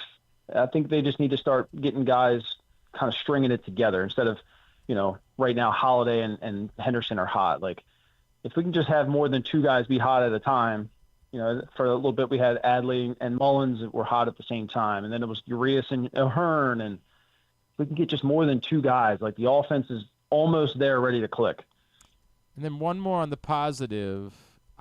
To me, the biggest story of last week was Felix Bautista. Like that was the good stuff. That's the stuff that makes you say, "Oh yeah, he could be Felix Bautista again." Yeah, that splitter. I actually asked Alex Fast. He tracks all that pitch stuff. Batista's splitter last year went more down, didn't it? Uh-huh. And this year it's moving more down and away, or down and in to righties too. And I asked him, I said, is he throwing the same type of splitter as Sagano? Because they both have the same kind of run down and in. And he said he would look into it for me, but that splitter that he threw to Judge was incredible. Incredible. Can I be honest? He stands on the far side of the go ahead, sorry. I thought he was throwing the splitter because he didn't have faith in the velocity, right? Like, I thought it was almost like a bailout for him. Like, I just got to throw the splitter more because I'm to your point, I guess I'm realizing now what a weapon it is. That it's not just, hey, I'm not comfortable in throwing heat at the moment. It's a genuinely good pitch for him. Yeah, it is. I mean, when he's that ball he threw to Judge, he was on the outside part of the pitcher's mound, and he started that on pretty much the outer half of the plate, and that ran in that much to Judge. Like, if you can throw that more consistently and still creep up 99, getting closer to 100 again, dare if I say you might be unhittable. Right. He might hang a slider here and there or something like that, but if he can command those two pitches like that, oh, man, like, good luck up there. And then let me break down one more negative because Griffin's losing his mind about it this morning. What do you make about Ryan Mountcastle? And, like, are we reaching a point where he just can't be in the lineup? It's tough to say. His defense is good enough to where you can't have it. You can't not have it, because if you're adding extra base runners because you miss a pick with this pitching staff, things get uglier faster. So he protects you a little bit there. But when I was looking at, actually pulled his numbers up this morning. He's, since last year, I think 275 against lefties. The problem is he's only hit like 4 home runs and like 15 RBIs. So he's just not driving the ball like a first baseman should. He's getting on base, but it's them soft duck farts in the right field, and it's getting close to that point where you're like, is the defense that important to where my first baseman's not driving in runs? And I don't know. I think they're pretty close on that line. It's starting to feel that way. I certainly understand it. And then the question is, if he's not in the lineup, then can you justify him having a roster spot at that point? And He's still got 2 options. I know that's the part that I can't shake. It feels like can you really do that to Ryan Mountcastle? If it's like this, right? I don't know, man. Yeah. I don't know that you have a choice at that point. All right, Zach. We've seen guys go down and come back and figure it all out and come back and look good. So maybe it's just, look, Texas is doing it with Jake Berger right now. Yep. That's a fact. They told him, fact. So and that's the thing. You have the option. This is not the Dean Kramer or the Charlie Morton conversation. Like this is just the way that it works. You're playing the game, and at some point I think you might be right that they just might have to. All right, buddy. Remind everybody where they're finding you. I'm pretty much on every social media: TikTok, Twitter, Facebook, YouTube, Pigtown Sports. That's the place. Great content, great video stuff. I encourage you to check it out. And, of course, regularly with Paul as well on the Bat Around, which is now Sunday nights here with Press Box. 8:30 start for the Bat Around now every Sunday the rest of the summer. Appreciate you, pal. Thanks for hopping on this morning. Let's talk again real soon, all right? Sounds good. Thank you. Zach Moore with us here on GCR. All right, we had to do this a little bit earlier on because of their schedule, as they've got more lacrosse to play. But we had the opportunity to catch up with Towson lacrosse coach, CAA champion again, Shawn Nadelen, right here on GCR. Our next guest is headed back to the NCAA tournament after Towson at home this weekend won the CAA title, beating Drexel on Saturday. Next up, they're at Princeton this Saturday afternoon. He is the head coach of the Tigers, Coach Shawn Nadelen, and he's back with us now here on GCR. Coach, it's Glenn. It's always great to chat with you. Thank you for taking the time, and congratulations. Thanks so much, man. Always excited to chat, especially as we head into the NCAA tournament. Yeah. No doubt about it. Coach, I remember in our preseason chat, I was probably doing the rat poison thing where I was thinking like, look at how good you were a year ago and how close you were against Syracuse. Like, could it be even better this? And I remember it was almost like a little bit more than the typical coach speak. Like, it was almost like, whoa, you really need to pump the brakes. And I remember you kind of referencing that you didn't love what you were seeing in the weeks leading up to the start of the season. I know it was a brutal schedule to start the year, and that played a role in it, but what did your guys go through in those first few weeks and getting off to a slow start that maybe benefited them and they learned from as the season went on? Yeah, we learned a lot of lessons, like I said, kind of what we learned from it. Well, we learned a lot of lessons in regards to, again, what we were doing. Was it successful? Wasn't it? Who was playing, well for us and who wasn't? And just trying to really work through, chemistry in some different areas of the field to figure out, how things can fall into place better for us. But really for our guys, it was, we were being competitive in those games and in the mix, but just not really playing good enough lacrosse. We were sloppy. We weren't shooting the ball well. We weren't supporting each other well on the defensive end. So it was just, it was good, but it wasn't good enough for us. And that was, definitely some lessons along the way against tough competition that, really helps, expose and help you understand, who you are. So I think our guys did a good job just recognizing that, continuing to stay strong in the process of continuing to get better and build along the way and, work hard, when their opportunities arise to play and compete to get out the field and do that. Was any of it related to the stuff that, was there any sense of, we know we're good, maybe we don't have to work quite as hard. We've done this before. Did you deal with any of that you needed that reminder of it's just not going to be like that? I didn't necessarily feel that. Okay. We even though we didn't graduate a ton of guys, we still graduated some really key guys, and Colby Bars, who was just a stud, number one defender for us, who went on to win a PLL championship, last summer, and Nick DeMeo, who was really kind of the quarterback of our offense, and at the attack, and then we basically we're dealing with a brand new attack with the graduation of Nick. Joaquin Villagomez, who started for us last year, still hadn't been back from injury. Bodie Maurer coming back into the mix, but being more of an off-ball complementary guy, not really having a quarterback guy around him and someone like that, Nick. So we were really morphing our attack within our offense, trying to figure out who is going to be able to do what there. Our first midfield with Mikey and Chop and Josh Weber were strong, but again, there was still a lot of, second midfield was comprised of all seniors that graduated too. So offensively, we had a lot of learning curve there that we were trying to figure out what was going to work. So it wasn't, again, we were optimistic knowing that we had the pieces, but we just didn't quite understand the puzzle at that point. One of the things that jumped out most at me during this 10-game win streak is the close games, right? And everybody will point out the overtime games. And man, on Thursday, I was watching that in between games that I was calling, and I was like, gosh, this is – how does this team handle those close situations so well? What is it about this group that they don't blink in those spots? I'd love to – whatever it is, I'd love to find it, bottle it, and be able to regenerate it into our guys and program, every year. They're a resilient group. It's really – amazing to see, and we've definitely worked hard in those environments and been fortunate, and some things have gone our way, whether it be by the bounce of the ball or guys working hard to create it. So I think they believe in themselves. I think they understand that we just try to keep the communication simple, and we want them to focus on being loose, being fundamental in those environments, being able to play lacrosse confidently and then not recognize hey, it's overtime and put more stress on it than, there should be. Again, it's just, it's another possession, another opportunity, but just being smart and simple and fundamental in those, and playing confidently is what we want from them, and they've done a good job of that. Yes, Coach Shawn Nadelen from Towson. He's with us here on GCR.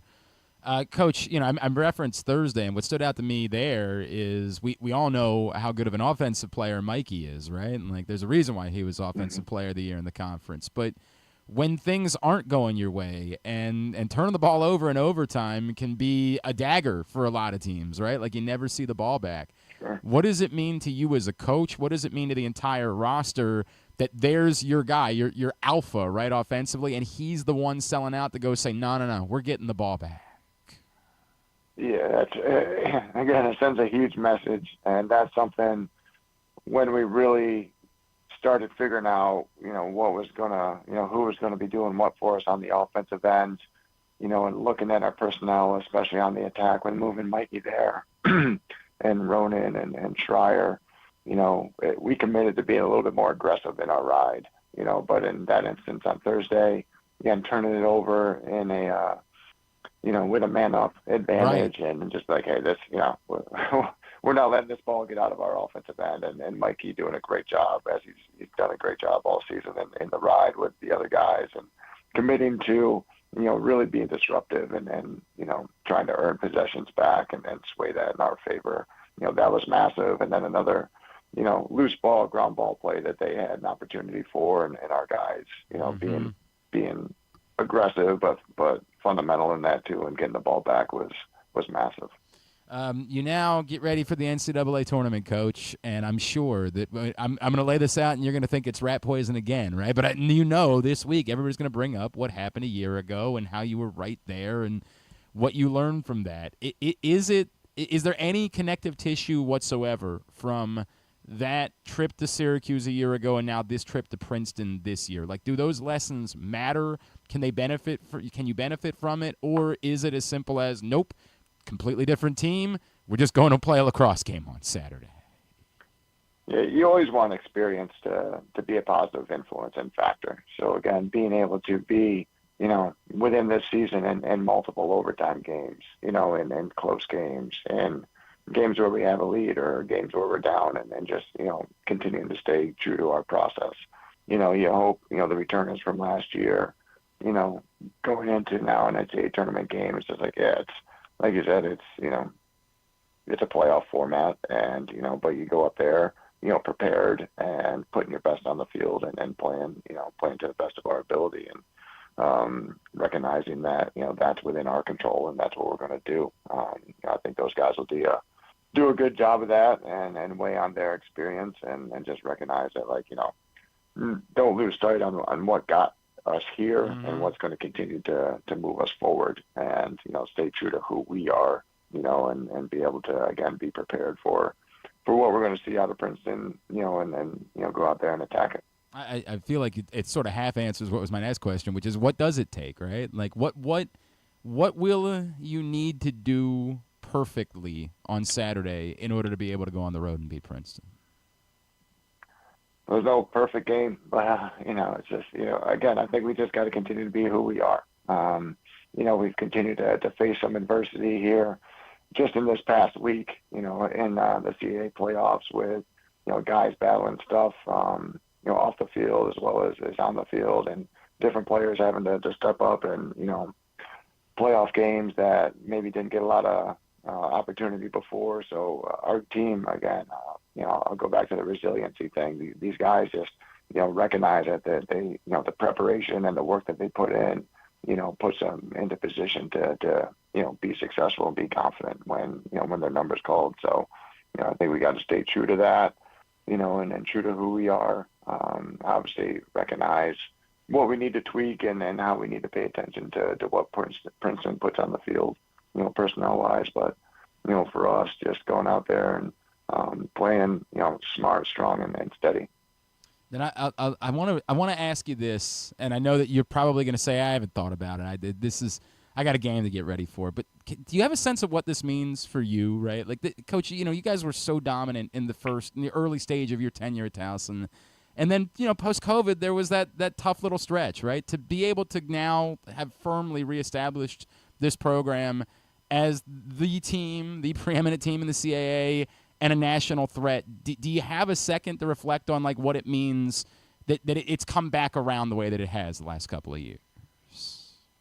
I mean, every year is unique. There's no doubt about that, and I try to keep that into perspective, and especially this year coming off of a CAA championship last year. And I wanted these guys to take hold of this team and not kind of rest on last year and realize, that, the effort that it takes, the commitment that it takes, the attention to detail that it takes. And then, they've done a great job of that. And it hasn't, it's been hard. They faced a lot of adversity along the way, from a rough start to, finding a groove in the CAA and then this past week.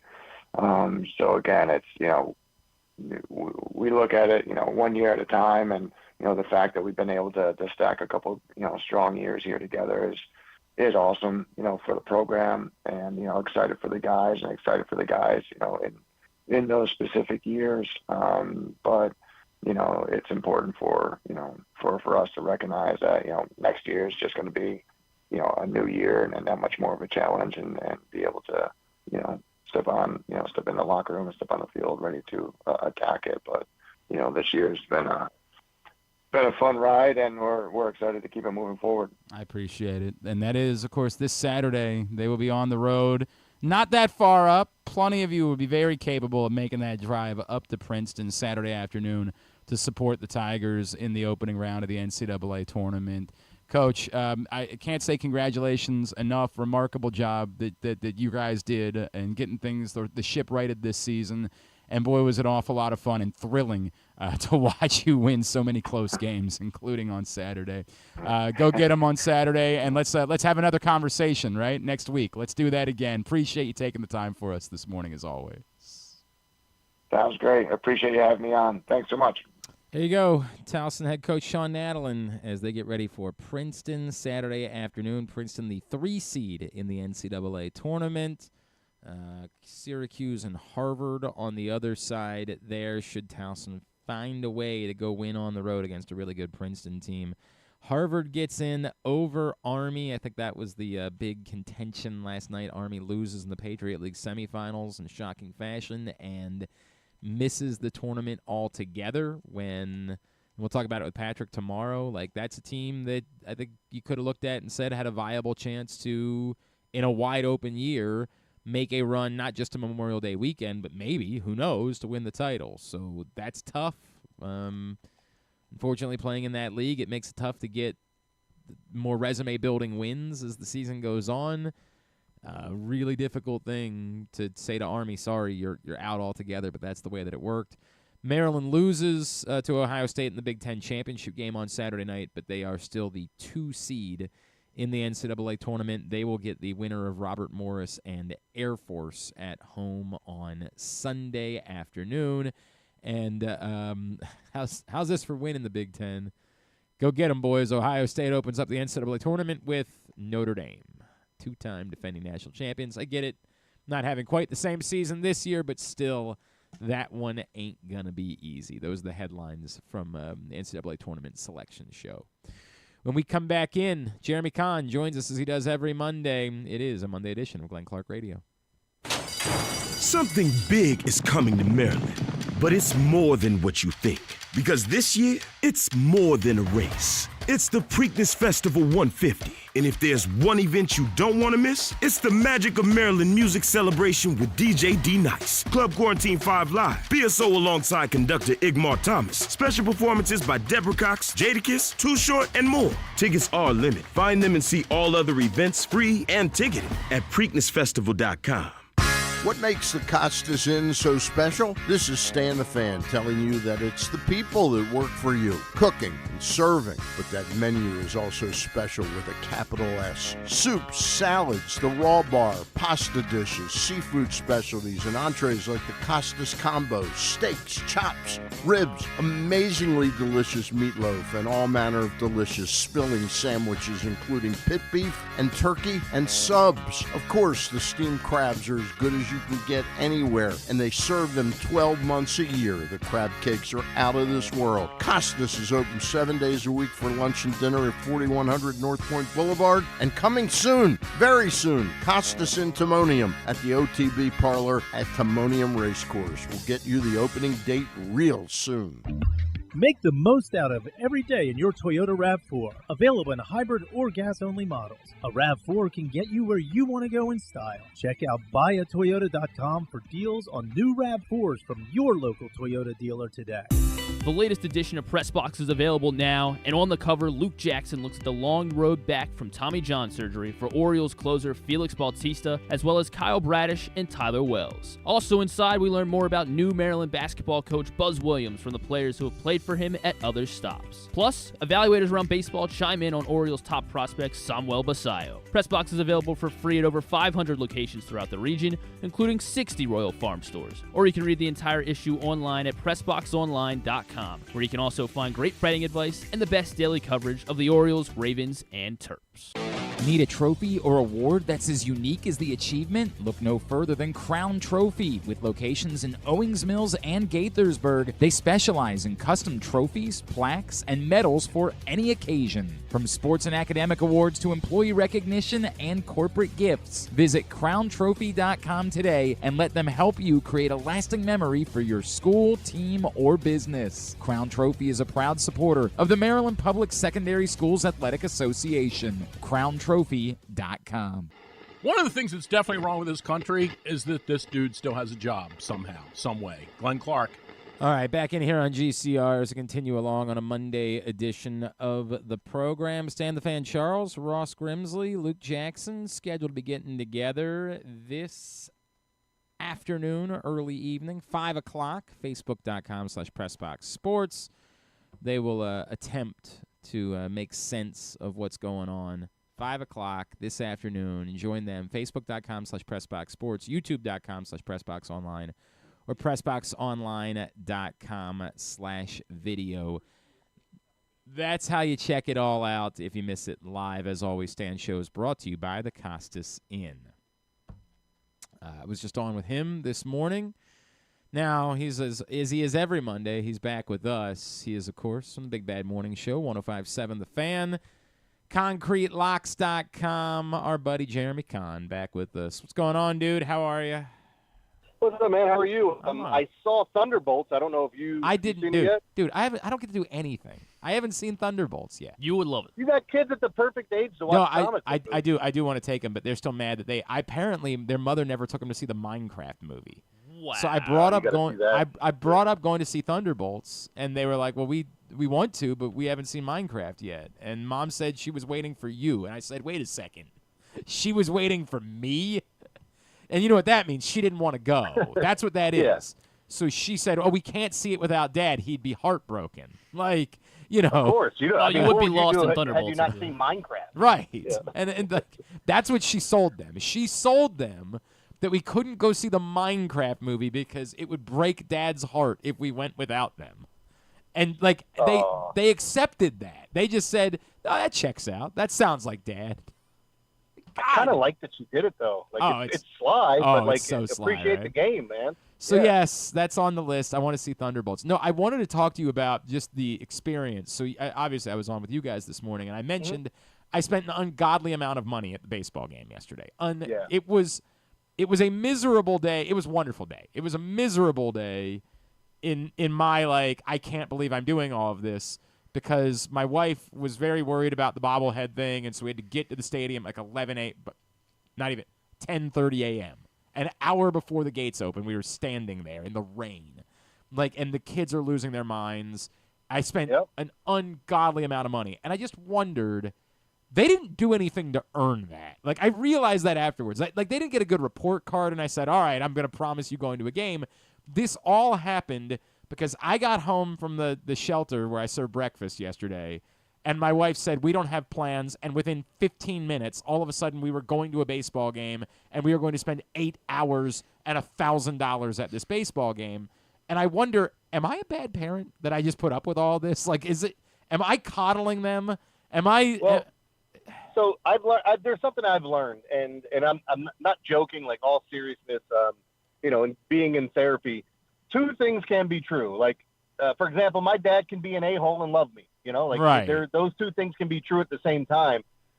You're like, no matter how hard you try to not mess up your kids, you're gonna mess up your kids. 100%. Whether it's a confidence issue, whether it's a trust issue. I mean, it could be anything.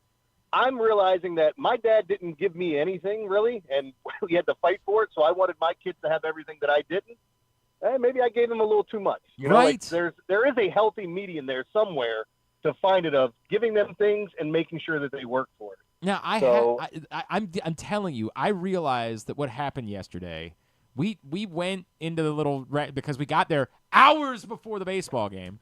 We went into the little restaurant out in right field, and we had lunch. And my younger son had a hot dog and fries, and he said he didn't want the fries. He wanted ice cream. And we said, no, I've already spent ungodly amounts of money on this. Hot dogs go great with ice cream. Yeah, correct. You're going to have your French fries, or that's it. Like, this is the way it's going to go.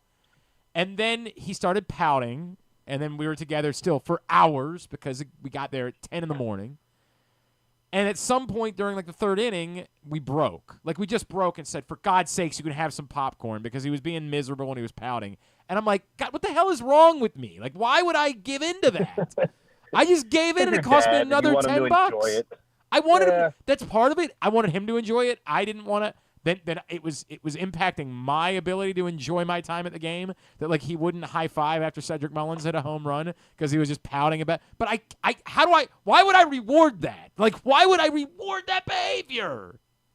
Yeah, I mean, I figured, like, one of the times I was most disappointed was my younger son Dalton when he was playing football. He hated playing football because when he signed up, he thought he'd be one of the kids running the football, throwing it, catching it, whatever. But he got put on the offensive line, and he hated it. And at the end of the year, he kept telling me, Dad, I want to quit. Dad, I want to quit. And I would not let him quit. I said, you got to finish the season. If you never want to play football again after this, that's fine. So I talked to his coach. I begged him. I said, give him a couple of carries. This kid got 4 carries, rattled off a 35-yarder, a 12-yarder, an 8-yarder, and then got tackled at the 1, and they gave somebody else the ball to score the touchdown.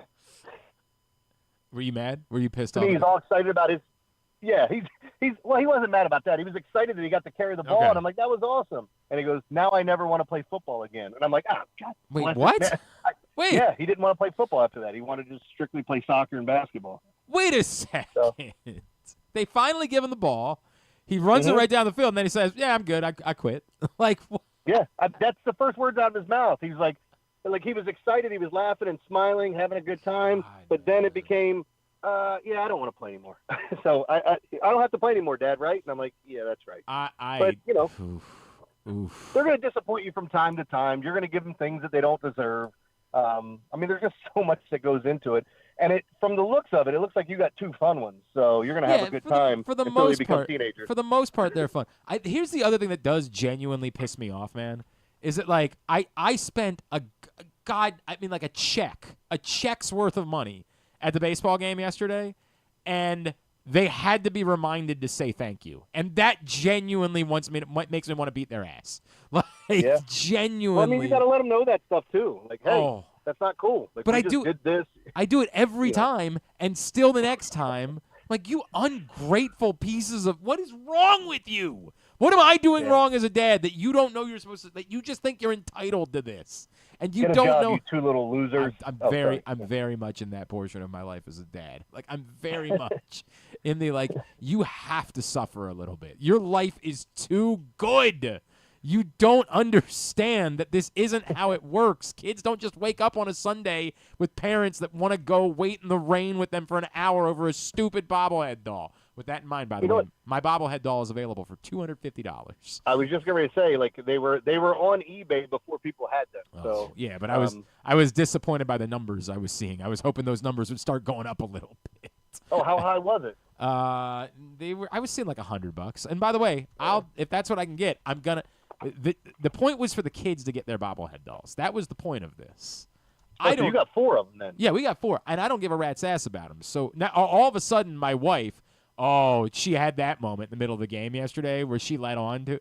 She was like, what if we didn't sell both of them? What if we only sold one of them and held on to one just in case, it might mean something to us in the future. I'm like, you want it. That's what you want, the stupid bobblehead doll. Why do you care? You're an adult. Because she waited in the rain for it. That's probably what it is. She feels like she earned it. Oh, and it was hell too, man. We were pulling out all the tricks yesterday. We were playing the name game. We were playing. I'm thinking of a word that starts with. We were playing anything. You try to. I spy. Oh, the whole an hour in the rain before the baseball game started, and Griffin walked in at 12:30 and still got a bobblehead doll. Oh, unbelievable. And then you guys got down there so early, and he still walks up. Yeah. Just because he's got does he still have the fantastic lip sweater? That's probably what it is. No, it's gone. Yeah. Unfortunately, it's Like gone. That's young Pete Sampras. Let's just give him whatever he wants. Right. That son of a bitch. For God's sake, he's dating Veronica Vaughn. He didn't have to spend $150 on a mediocre lunch at the warehouse restaurant. He was able to go get Jimmy John's or whatever he wanted to do before the game like a normal human being. God! Yeah, that would frustrate me because you kind of did all those because you have to do all those things because of your kids, and I'm assuming your wife really wanted that bobblehead. Correct. So you had to do that. Where I can't take if the Griffin risk. comes up and they say, "Hey, no more bobbleheads," he's probably disappointed, but it ain't the end of the world. Life will go right? on. I cannot. Again, we're having the conversation at 8:00 yesterday, and she said, "Well, what time do we have to be there in order to make sure we get a bobblehead?" And I'm like, "I don't know. I've never cared this much about a bobblehead. I've never been there when the gates opened in my life. That's never occurred. I wouldn't know what to do in this spot. And so I go on Twitter and I ask people, what time do I need to be there if I want to make sure my kids get a bobblehead doll? And a couple people were like, well, maybe it won't be quite as bad today because of the rain. But a lot of people said, you better be there by 11:30. Like, you better be there no later than 11:30. So I say that to my wife, and she says, well, we need to get there earlier than that. We need to leave now. I said, I hate it here. I hate it here. Oh, she made you go to the movies and watch the Maria Menounos commercials Correct. before the actual preview. Movie. You had to get there Yeah, that right? The whole thing. 6 different Coca-Cola commercials. All of them. Every single one. Oh. I told you about the first time I took my kids to a baseball game, right? It was a Sidney Ponson start. He gave up 7 runs in the first inning. He won an inning and a third. They needed that. He gave up 7 runs. They brought in Steve Klein in the second inning, who promptly gave up 4 more runs to make it 11-0, to which they took him out of the game, and the whole crowd was screaming at him. And me, my kid sitting next to me, I was in the third row behind the Orioles dugout. F you, you mother effers, screw you. And that's Klein going into the dugout. So it was 11-0 in the second inning, and I'm like, you guys having fun yet or what? Yeah, right. Aren't you glad we came to the game? No, if they were going to be Orioles fans in their lives, and I don't know if are they Orioles fans or not? Peyton is. My younger son could give a rat's ass about anything else going on outside of what he's doing. All right. So if they were going to be Orioles fans, they needed to learn. Like, they actually needed that in their lives for what was going to be coming ahead. Disappointment? One of my sons, and we can figure it out based on the year, one of my sons, their first Orioles game was Jimmy Yacobonis's first career start. And there was a guy in our row who just kept saying, yucky boner, like over and over and over again, to where my son started saying yucky boner. Jimmy yucky boner. And so that... You know what I did with him is I did the Yakabasha, when you pronounce his last name, is you just like kind of muffle the end of it. Yes. And do you remember the guy we had that was all knees and elbows? And when I say he was knees and elbows, Garceau and I used to talk about him all the time. I think he was a relief pitcher. And when he would throw it, everything in my body hurt watching him throw. Oh, God, who was that? I'll have to ask him. He might. I don't even know if he'll remember. How old is he? 80? Yeah, he's up there.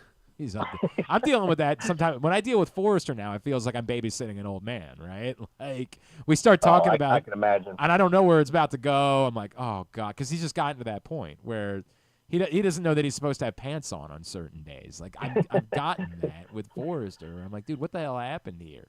Like, how did you go from 40 to 70? Like, how did that occur overnight? What the hell happened? If I remember correctly, isn't his wife a Steelers fan? Well, no, but she's from Pittsburgh, so like.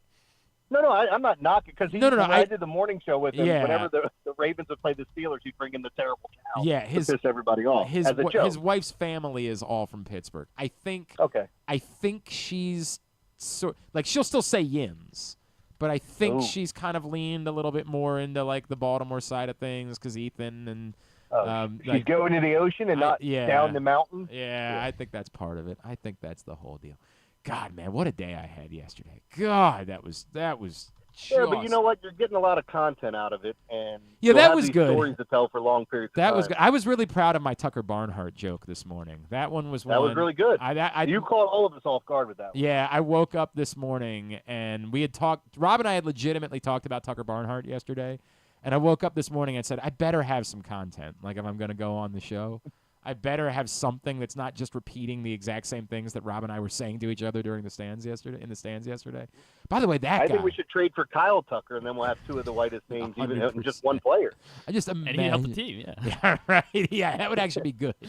I'd be in favor of Kyle Tucker. By the way, going to a game with Rob, man, holy crap.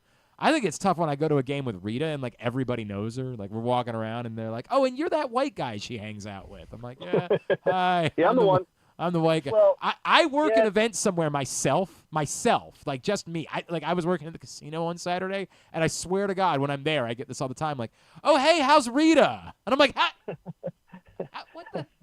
I'm Glenn, from Glenn and Rita. Like, it's nuts. Rob, holy S. I don't know how. I would actually get sick of it at some point. Like, for a while, it'd be great for the league. You got to factor in, too. Like, I'm not an entirely new fan base. There are crossovers of people that listen to sports talk and go to the Oriole games. But there's a lot of people that go to Oriole games that don't listen to sports talk that only know him from Masson. So he's probably getting it doubly over there. And everybody thinks they can approach him. He's not the most approachable guy, but like everybody thinks they can. Right.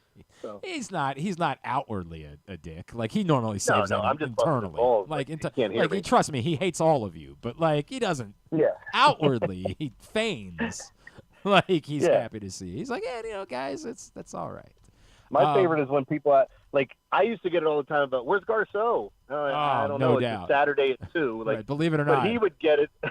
Rob gets it. He goes, I don't know. Go ask him. I ain't his babysitter. Like he'd just give him the business, man. God, man, it was wild seeing that. I'm just like, dude, that's tough. That is a tough way to walk around. Yeah, that ego's getting out of hand now, so we just have to dial him back in. That's why we got to keep him humble. That's a great point. That's a great point. Rob sucks. What are we doing here? Hold on. Ed and I talked about this. Like, we want the Orioles to win a World Series, but if they win a World Series, that means Rob is going to get a World Series ring. 100%. Not like Nestor that he had to go pay for it, but like they give him one, and then we're going to have to listen to that nonstop or see it because I know he's going to wear it to work. Do you know what the funniest part about that ring was? Do you remember he would like make up stories about people asking like, dude, I got to see your ring. Like somebody wanted him to have it. Like he would, I swear to God, he would say, well, I had to bring the ring out because like, everybody always asks me. Like, bro, you bought an what in the world are you talking about? Yeah. Like, and when you would have to decide on what day you cared enough to actually like call him out on it, and what day you were just like, I just want to move on. I want him to stop talking to me, so I'm just going to nod and be like, yeah, I believe that. That's definitely a thing that occurred. It's so weird with me now. Like, all right, so when I look back when I first started in radio, for me with Nestor, it was always like fear and respect. Because that's my boss. Like, he came in one day, something went wrong, I didn't know how to fix it. Like, nobody had ever showed me it. Then I found out how to fix it, and I fixed it. And then he claimed on the air that he fixed it, and then called me a moron and a loser for the rest of the show. Right. So I'm like, oh, okay, so that's how this goes. Yep. And, like, there was no in between. What I mean is, once he fired me, immediate white trash back in my system, ready to fight him and drag his ass outside. And they're like, now that I'm past it, if I saw him, like, it does nothing to me, but I'm definitely going to bust his balls. Like, I remember I saw him at Pizza John's, and I came up and smacked him on his ass and said, what's up, Ness? And walked back to the bathroom. And then he was so shocked it was me because, like, a few months before that, we almost got a fight at the Super Bowl. So, I almost punched him at the Super Bowl. I shouldn't say we almost got in a fight. Wait, what Super Bowl was that? Which one? Arizona. So, remember when Drew came up to me and said that Nestor's losing his mind because you told him not to come around and ask any more questions? So Nestor came up to me and he goes, "What's up, Jay?" And I said, "Dude, I don't need to talk to you. Go away." Yeah. And you know me, I'm not like that at all, but I hate that man. No, I don't blame him. Yeah. So then when that happens, he's like, what's your problem, dude? Is it because I fired you? I got fired by plenty of other places, and I'm still cool with them. And I said, well, that's you. I don't like you. Get out of my face. You know what's funny? I can be friendly with somebody that fired me. Like, I can understand that, like, it is a business. Like, you know, I think a lot of people understand. There's some awkwardness right now but like, I don't have any problems with anybody over at 105.7 at the moment. I guess I'm not fired. No. But, like, I'm good. Well, I can do that. It's that my life was hell when I worked for you. Like, yeah. You were awful. I just dealt with it because the job was, you know, comforting. Like, it's really not even about you firing me. It's just you're garbage. Like, you're a terrible person. That's what happened to me because, like, so the reason I'm so, like, frustrated with this and have never let it go, I literally had a sit-down meeting with him that I requested to find out, like, hey, you know, I know, like, I heard some rumblings of changes at the station. Like, what's going on with me? He's like, oh, you're fine. And he said to me, you're not my cup of tea, but I understand why people like you. And I was like, oh, another backhanded compliment. I'll put that one in the fold. Sure. So a month later, he had me run the Purple Rain show that they did on the Monday night before while they were firing Terry Ford in the basement. After I finished working and Bob Haney came in to do his show, they brought me downstairs and fired me. And he didn't even say you're fired. He said, hey, we don't need you to do the morning show anymore. I said, okay, I'm just hosting nights and doing weekends. No, we don't need you to do the night show anymore. I said, are you guys firing me? He goes, yeah, we're letting you go. And I'm like, why did you just say that, you scumbag? Right. So, and then the final kicker is I've never asked for anything. My mom had never been to a Ravens game, and I asked for Ravens tickets. So he had 2 severance packages, one with a check and the Ravens tickets, and another one with just the check without paying for the Ravens tickets. And by the way, they weren't free even after he fired me. Oh, right. Yeah, and then I had to sit next to him at that game. He was 3 seats over from me. God. So, yeah, I don't like the guy. He's so disingenuous. He's the most narcissistic person I've ever met that doesn't have a right to be narcissistic. Oh, we got here because of the Super Bowl. I was like, how did we get here? That wasn't my plan for today. Like, how the hell did we get here? I'll take a flamethrower to that ass at any time you want. So. God. All right, so this came up in conversation with some friends this weekend. So we've learned more about Bill Belichick's girlfriend in the last week, right? Like not just the weird CBS thing, but then we find out she forced her way into the Dunkin' Donuts commercial, which, by the way, I remember talking about that. Like, oh my God, what is she doing in there? People like that. I thought that commercial sucked. Like, I thought it was a headache to watch. Like, there was just so much going on, and I didn't understand what the point of any of it was. But she forced her way into that, and then we learned that it's her fault. Remember, they were supposed to do Hard Knocks at North Carolina this year, and then we've learned that it's apparently her fault, that, like, the people involved just got so sick of dealing with her that they said, deuces, we're out. We would rather not do Hard Knocks than do Hard Knocks with this girl. Wow. And so you gotta be great in bed then. I mean, maybe. Sounds like a headache. Maybe, There's or only one reason to put up with it. he's just got dementia or whatever and doesn't know how to deal with this. So it came up in conversation. Do you have a story of, like, the worst girlfriend of your group or the worst wife or whatever, and, like, how you went about dealing with it? And was it ever someone that you were dating? Because I was reminded that at one point in my life it was someone I was dating. Yeah, I'm not going to name names here, but there was someone in my group of friends when I was much younger that I dated she was the type of person that would sit down with you and me and complain about Griffin. Okay. And then you'd leave and Griffin would come in and she'd complain to Griffin about you know what I mean? Like, you get what I'm saying. Yep. So, and all of a sudden me and my friends got together and we were like, dude, we've been childhood friends for how long? We went in and talked to all the wives and said, any of you guys mess this up, you guys are leaving before we are. So we're not doing this. Stop all the chitter chatter and all that stuff going on. And mine was probably the worst of the entire group. I dated a girl. Okay, so I left for Arizona in 2006. I'm trying to do this math. Yeah, 2006 is when I left for Arizona.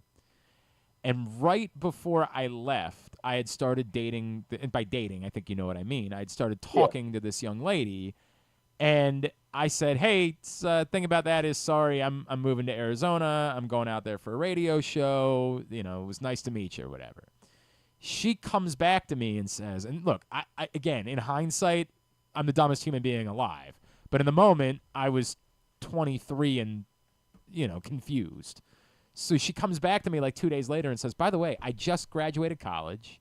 My parents moved. My sister is moving. I have nothing keeping me here. I've never seen another part of the world. Would you let me move to Arizona with you? Jeremy, I had known her for 6 weeks. 6 weeks. What was the answer? I said, I didn't have a good reason to say no. Like, I didn't have a way to be like, well, I don't think I'd have said no either, though. Like, because my whole thought process, if she follows you and it doesn't work out, then okay. Yeah, it's not my fault, right? Like, that's a you problem. Yeah, now. it's on you.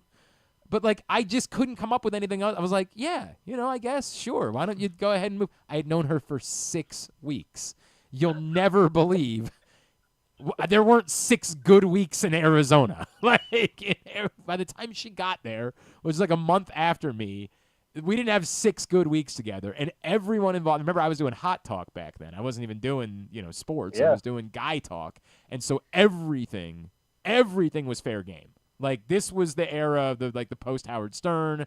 Anything that was all of our relationships, everything was fair game for content. This was just perfect content for her. Oh right? my! So. And they would kill her. They would refer to her as the succubus, because when I first moved out to Arizona, they were like, "Dude, you were the most fun human being of all time." Then she showed up, and suddenly you were a different person. I was like, now wait a second. I'm still going out and getting hammered every week. Like, it was probably an element of truth, but they were just playing it up. They would play like the sounds of Yoko Ono screaming in the back of the whenever we would talk about, whenever she would come up on the show. Like, Chad would hit a sounder and it would be Yoko Ono in the background. And they were right. She sucked. But in the moment, you still were like, no, this girl moved out to Arizona for me. Like, she's great. Yeah. Like, she lets me do things to her sexually. Like, she can't be all that bad. Jeremy, when I tell you this girl ultimately faked cancer to try to prevent me from breaking up with her, like, that's how terrible this human being was. I can already tell she's great in bed. Oh, no doubt about that. I can. Well, you staying with her that long, if it was, well, you didn't stay with her that long, I right? didn't. Was it bad at the beginning? No. This is really. Oh God, man, it was such a toxic relationship, Jeremy.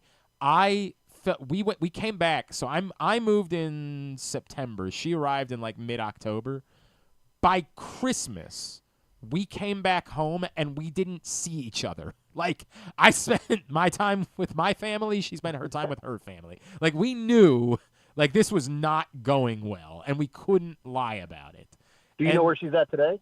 That's a great question. I don't know where she's at today. I don't know if I should say this part out loud. Don't say it out loud if you shouldn't. No one knows it. No one knows it. Just whisper it to me real quick. Yeah, right. I'm not saying it out loud. I definitely can't do that. I will text you. She got married. I found this out later. I'm going to text you. She married someone. She had. Hang on a second. I'm not going to finish got this married? sentence. Okay. Well, while you're doing that, so I had a buddy that had a girlfriend that we all could tell was going to be a problem. Gorgeous girl, like focused on, like, she was really big on physical attraction and taking care of your body and muscular men. And I just remember a story coming up while we're all sitting there, and she was like, "Oh my God, look at this guy. He's so gorgeous." And I said, "Well, that's the guy that was cheating on his girlfriend with, somebody else's wife," and so on. And then she said, he goes, "Well, he's so good looking, he can do whatever he wants. It shouldn't even matter." And That's I'm a like, great point. What the hell is wrong with you? Yeah. There's some of that. Yeah. Well, so read what I just sent you when you get the chance. Out loud? No, maybe not out loud. I don't know. I don't think it matters for legal reasons, but I just don't. Oh my God. Yeah. Jesus. Yeah. Well, now, and again, here's the problem. She's such a compulsive liar that I just have to assume that part wasn't. That she's lying about the marriage? Yes, No. exactly. Okay. Right. But again, in the moment, everybody else saw it. Everybody. There was a girl that I had like slept with maybe a month before I met this girl, and like right before I left, she was doing her damnedest to try to get me to sleep with her again just to break us up. Like, she was like, "No, this girl sucks. Stay away from her." Like, everybody else saw it, but your boy. I was the only one. That Well, was like, sometimes you're blind to that. 100%. Easy. I was the guy. I was that one. We have one. One of my friends married a stalker of mine. Really? Straight shoot. Griffin can't understand there was a world of, like, we called them radiophiles, of, like, legitimately women that were just obsessed with anybody that was on the radio. And there were plenty of people that took advantage of that. Like, I worked with one of those guys. I did everything in my power to not, like, to always say, like, no, these girls are crazy. Stay the hell away from them. So I did everything in my power to not do that, but, things happen from time to time. Well, so when I was saying earlier, you brought up Maynard on our show, and ironically now I'm going to bring him up on yours. He had this thing that he would talk about, and it just hit me like, that light bulb goes off. You're like, why didn't I think of that? That's brilliant. When he talked about women, the level of craziness to how good they are in bed. So the key is he's doing he's using his arm to show you like the pie chart of this or that. It's like, or going across the degrees. Like, okay, she can be 45% crazy, right? Right. So she's going to be 50. It'll work out to where she's really good in bed because of that. You get a 90% crazy, off the charts great in bed, but you got to find the healthy medium where it's just enough crazy where she's good enough in bed that you guys can tolerate each other and live a happy life. Yeah. And he explained it way better than I did, but from my dating history, and it's not a large sample size, but from my dating history, it's been absolutely correct. 100%. There's no doubt that there is a line where, like, yeah, I'll put up with this because of this, and I'll do it. I hated the idea that I was the one, right? Like, in hindsight, I'm like, no, you're all stupid. You don't know what you're talking about. And like, we're gonna get married and we're gonna love each other and have babies. I hate that it was me.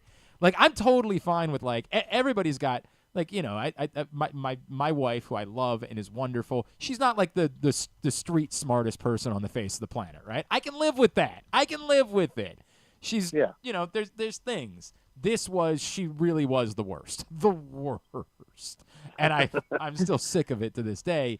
And then you think about, you're like, oh. And we do have someone else in our group. We do have someone else that fills that role where legitimately there's a succubus involved. Like, legitimately has completely sucked the life out of him.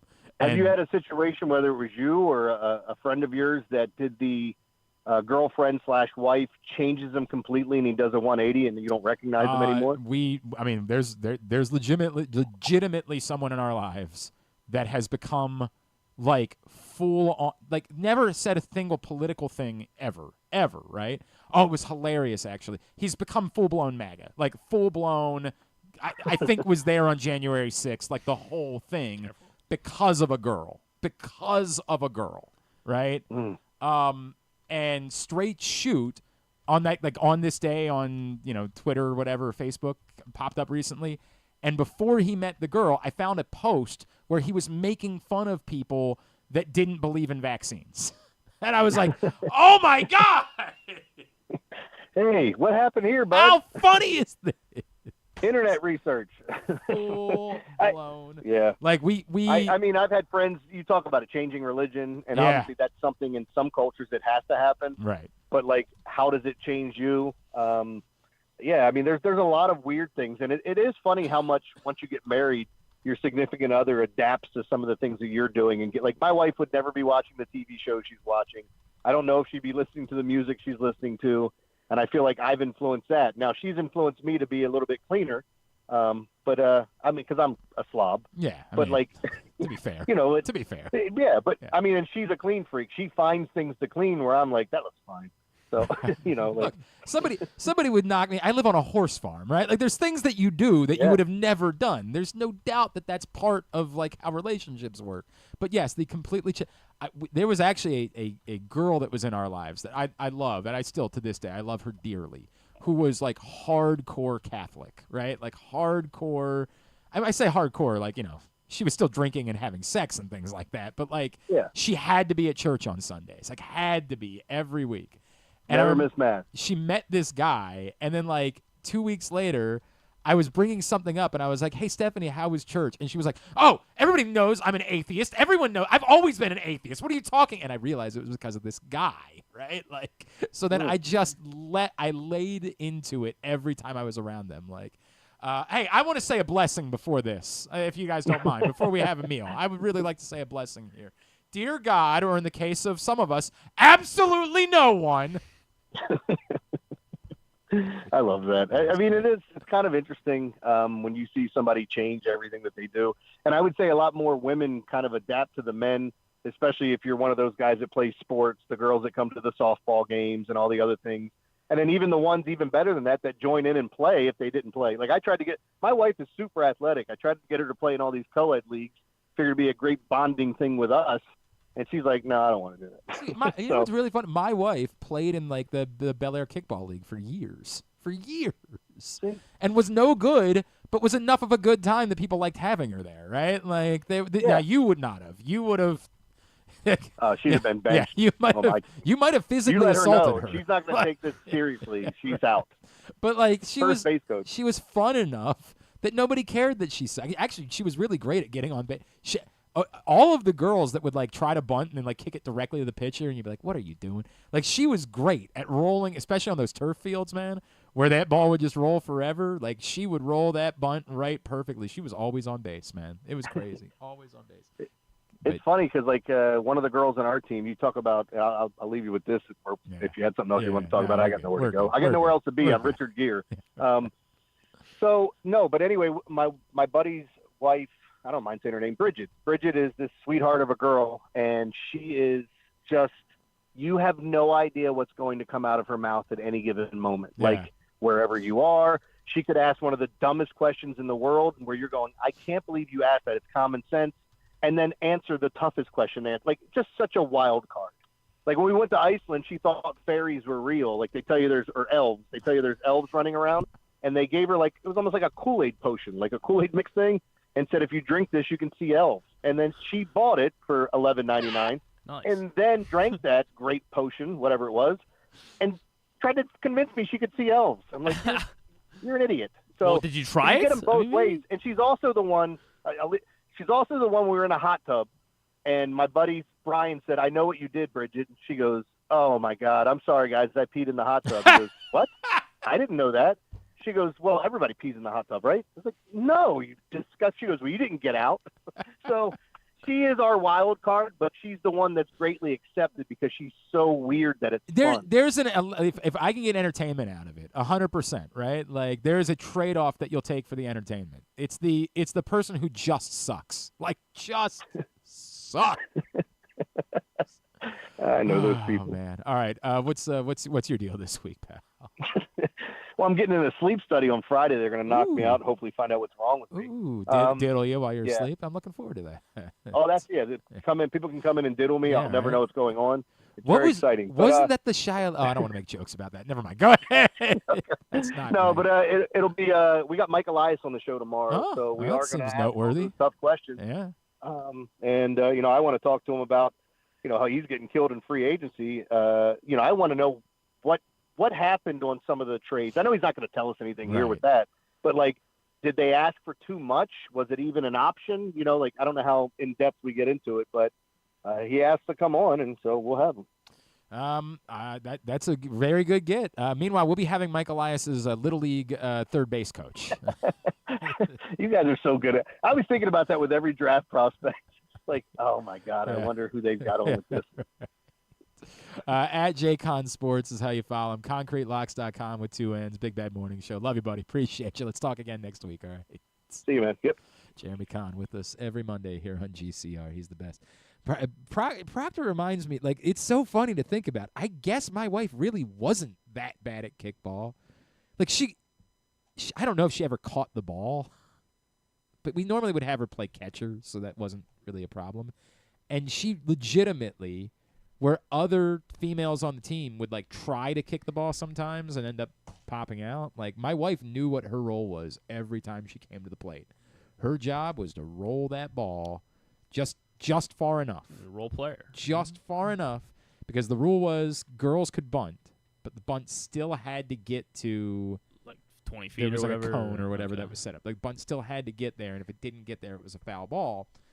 And so she had an uncanny knack for getting the ball right to that cone, like exactly where it needed to go, to where like a lot of the other teams wouldn't even bother picking the ball up because they were like, nah, it's not going to get there. Don't touch it. And she'd get on base all the time. Like she might have had a 890 on base percentage during her kickball career. That's pretty good. Like it's nuts in hindsight. And she has no athletic skills whatsoever at all. But she knew what her job was when she was kicking. And so and she was fun. And so we liked having her around. She also famously, my friends never let me forget. God, what year did we start playing Can Jam? We played Can Jam religiously. Like, it was part of our group. It was like another character in our story. It was like it was Friends and it was Central Perk. You know what I mean? Like, Can Jam became a central thing in our group of friends. And so we probably started playing in, like, 2010 or 2010 or 11 maybe. I don't know. 2010 or 11, we started playing Can Jam. And everybody, I was very good. Like I'm we do a Can Jam tournament at the Pig Roast every year. I've won the Can Jam tournament a few times. I was good at Can Jam. But what I had never done was throw an instant winner. Like for the first year and a half that we played. And that's you slot one, no contact. Okay. Correct. And when you do that, you just win. Like there's no rebuttals. It's just over, right? The first summer that we played Can Jam, and when I say it was regular, I mean like every time we got together, whatever we were doing. If we were going to a wedding, we would bring Can Jam with us. If we were going to a funeral, we would bring Can Jam with us. If we were going everywhere we went, Can Jam was part of it for years. And like the first summer, Proctor did a cookout at his house. And we were throwing Can Jam in the front yard. I mean, sometimes we'd be playing at like 4 a.m. out. Like How can you see? There were lights in the, we would play in the middle of the street. Like we just didn't care. We loved playing Can Jam. And so like the first summer we were playing, Proctor throws this party, and we have a friend. His name is Kyle, and Kyle loves my wife. I don't know why. Like he adores her. I don't know where that relationship came from, but it's always been that way. And so I never wanted to be teammates with my wife in Can Jam because she can't throw a Frisbee. Like she doesn't know how to throw a Frisbee. And Kyle would always be like, oh, that's fine. Margaret's on my team. Okay. Like it was always, and she threw an instant winner. She threw multiple kill shots. Really? Before I had ever thrown one. Wow. Like ever. Multiple. So maybe I guess she needs to teach you actually. Kill shots. No, she was terrible otherwise. Either she threw a kill shot. She was the ultimate all or nothing. Oh, very much a natural outcomes person, right? Like when it comes to Can Jam. And everybody would give me an ungodly amount of shit. It didn't matter that I was a Can Jam champion because I had never thrown an instant winner. It took like 2 years before I ever thrown it. Nah, since then, everyone was calling her ace, and oh my God, they were getting all of like we would introduce somebody to Can Jam. They'd be like, I've never played before, and like at the fantasy draft or something, and they'd be like, you'll probably throw one in. Glenn hasn't. Like it was just constant for years. They would give me an unending amount of shit about it, and then it finally changed. Proctor said it was 3 years. 3 years before I threw an instant winner. I don't know if that math completely works out, but I'll buy it, right? Like, it was a long Johnny time. said 15, yeah. Right. It was a long time. And, yes, that to John's point, that was the second best Can Jam story that ever occurred at his old house, because the best one was from my bachelor party when I let my brother-in-law be my teammate, despite the fact that he also couldn't throw a Frisbee. Okay. Just because he didn't know the guys quite as well. And so I was like, all right, man, come on, like, I'll get you involved. And I was so drunk that I ran directly into the old wooden fence. Nice. Like, head first, full speed, chasing after a bad throw of his. Okay. I was wondering if you guys were playing tackle Can Jam. No. I just always wanted to make the play. Part of the joy that we had in playing Can Jam is we wanted to be the ones that made like the most remarkable saves. You all sold out. Yeah, and we were young and we were drunk, and so like, what the hell? Who cared? So we were laying, and I ran head first, full speed, directly, like 2 weeks before my wedding. That's plenty of time. My face was so effed up. Like, it obliterated my face. The boys, of course, very nicely cleaned the wound with some vodka and then put electrical tape all over my face, and then we still went to the strip club. Like, that was how the night went. So I appreciate it. I'll never forget Is there that another way you're supposed to clean a wound? Oh, I think that was all correct. Yeah. I think they nailed that. Oh, my God, man. Yeah, Can Jam was a big part of it. Yeah, Proctor reminds me that he had kill shots in multiple different countries before I had ever recorded Good job, one. John. Wow. It was a big part of our lives. I do miss that. That was a great part of things. But my wife was a good time, unlike the girl that I was talking about before, who was not a good time at all. But I just didn't see it because I was young and puppy love or whatever it was. I don't know. Yeah, she of course. sucked. And I would get so defensive on the radio show that I was like, "Oh, dude, you're being too rough on her. She's, like." Well, that's nice of you. Yeah. Sucked. She was. Hold her back. She was Have her Jordan. back. She was Jordan Hudson. She was awful. That's how we got there. Awful. Yeah, I mean, we do still play Can Jam at the Pig Roast every year. And this year, anybody who wins a round of Can Jam gets to hit the hydration station. Oh. That's the rule. Wow. Anybody who wins a round of Can Jam or a round of Slip Cup, I've got the hydration station. If anybody tries to hit it I will murder you. Jeez. Yeah, legit. Jeez. This is what I got to do. I got no choice. There got to be rules. There got to be rules. Anybody who wins a round, doesn't have to be the whole tournament, just any round of Can Jam or any round of Slip Cup, everybody gets to hit the hydration station afterwards. That's the rule for the Pig Roast this year. I'm very much looking forward to that. And us all sharing our germs. That'll be a lot of fun. You'll be waterfalling it, right? Yeah, it's probably the lips. Everyone's lips going avoid, right around it. That's the problem. Is I let kids get involved now because we all have kids, so I don't have a choice. I can't say the kids aren't allowed. We just have to make new rules. The kids can play. Leave water down there for them. They get to play. That's the way it goes. So I got to go over that with them. Don't put your mouth on it. But they do that at water fountains. So what hope do I have of that working out? Come back in, get a tidbit and tuba to wrap it up for a Monday edition of the program. Driving in Maryland? Did you know an Easy Pass from driveeasymd.com can save you time and money?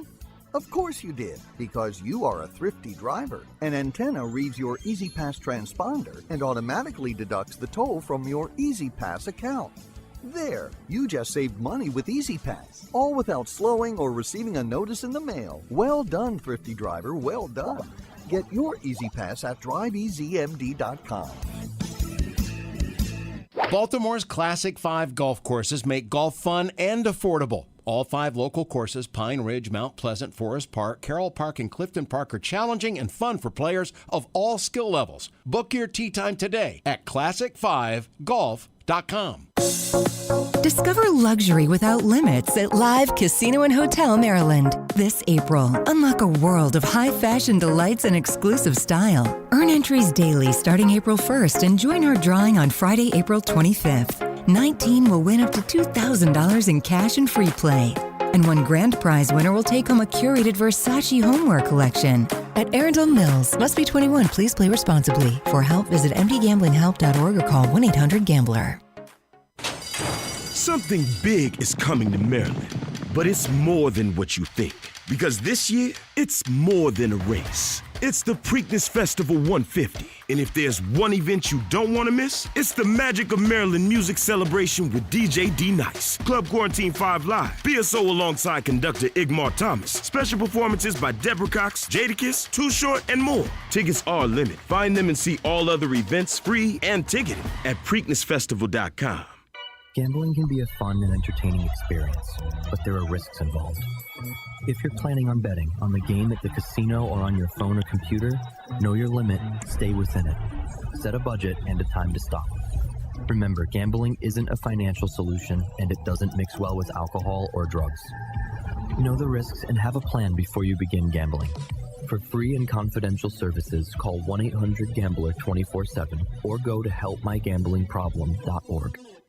The latest edition of Press Box is available now, and on the cover, Luke Jackson looks at the long road back from Tommy John surgery for Orioles closer Felix Bautista, as well as Kyle Bradish and Tyler Wells. Also inside, we learn more about new Maryland basketball coach Buzz Williams from the players who have played for him at other stops. Plus, evaluators around baseball chime in on Orioles' top prospect Samuel Basayo. Press Box is available for free at over 500 locations throughout the region, including 60 Royal Farm stores. Or you can read the entire issue online at PressBoxOnline.com, where you can also find great betting advice and the best daily coverage of the Orioles, Ravens, and Terps. Contrary to what some people believe, I actually like this guy when he sleeps. Glenn Clark, talking sports. All right, back in here on GCR. I can't believe Kenta Maeda isn't an Oriole yet. I can't believe that's somebody else. It doesn't look like it. Doesn't look like that. He's still available? That's been processed yet, so maybe that'll still to come this week. Yeah, it looks like he is. Yankees fans want them to go bring Kenta Maeda back. It's so I get so pissed off as a Yankees fans complaining about how bad their team is. I'm like, oh yeah, is it? Is it, Chief? Is it? It's just so bad. I feel so terrible for you. God, I got to do I'm doing my regular hit down in Kansas City today. That feels good. Hey, remember what are they gonna do to you? Dude, this is my friend Seren Petra, who I love, and every time he tries to find a different way of like bringing up, like, so you think the Orioles maybe regret the Bobby Witt? You know, I think maybe there's a little bit of that, and like, yeah, you're right, and it's the same thing I always try to say, like, they clearly wouldn't have drafted Gunnar next if they had gone Bobby Witt. So like, is the combo of Adley Rutschman and Gunnar Henderson at the moment? No, like it just keeps getting worse. Looking forward to that. That'll be a lot of fun. Hey, at least their football team isn't better than ours. No. So anyway, they lost end of the season as well. So that's true too. The Ravens did add a veteran offensive lineman over the weekend, Joseph Noteboom. I mean, how in the world? Like, boom! I'm gonna say how many big booms for bring the boom for you. We're all going to Costco afterwards. How does that guy not just get called Notebook his entire life? Right? It's right there. It's right there. Joseph Noteboom, veteran offensive lineman, signs with the Ravens this weekend. So one of the things that we had talked about with Bo last week that we thought they could still look into, despite the fact that they drafted 3 offensive linemen. Emory Jones not participating in off-season. He wasn't participating in rookie minicamp. He apparently, according to John Harbaugh, won't be available until training camp, which is fine. Well, what was the other? Oh, Zay Flowers didn't end up having surgery, we learned over the weekend. So he's good to go.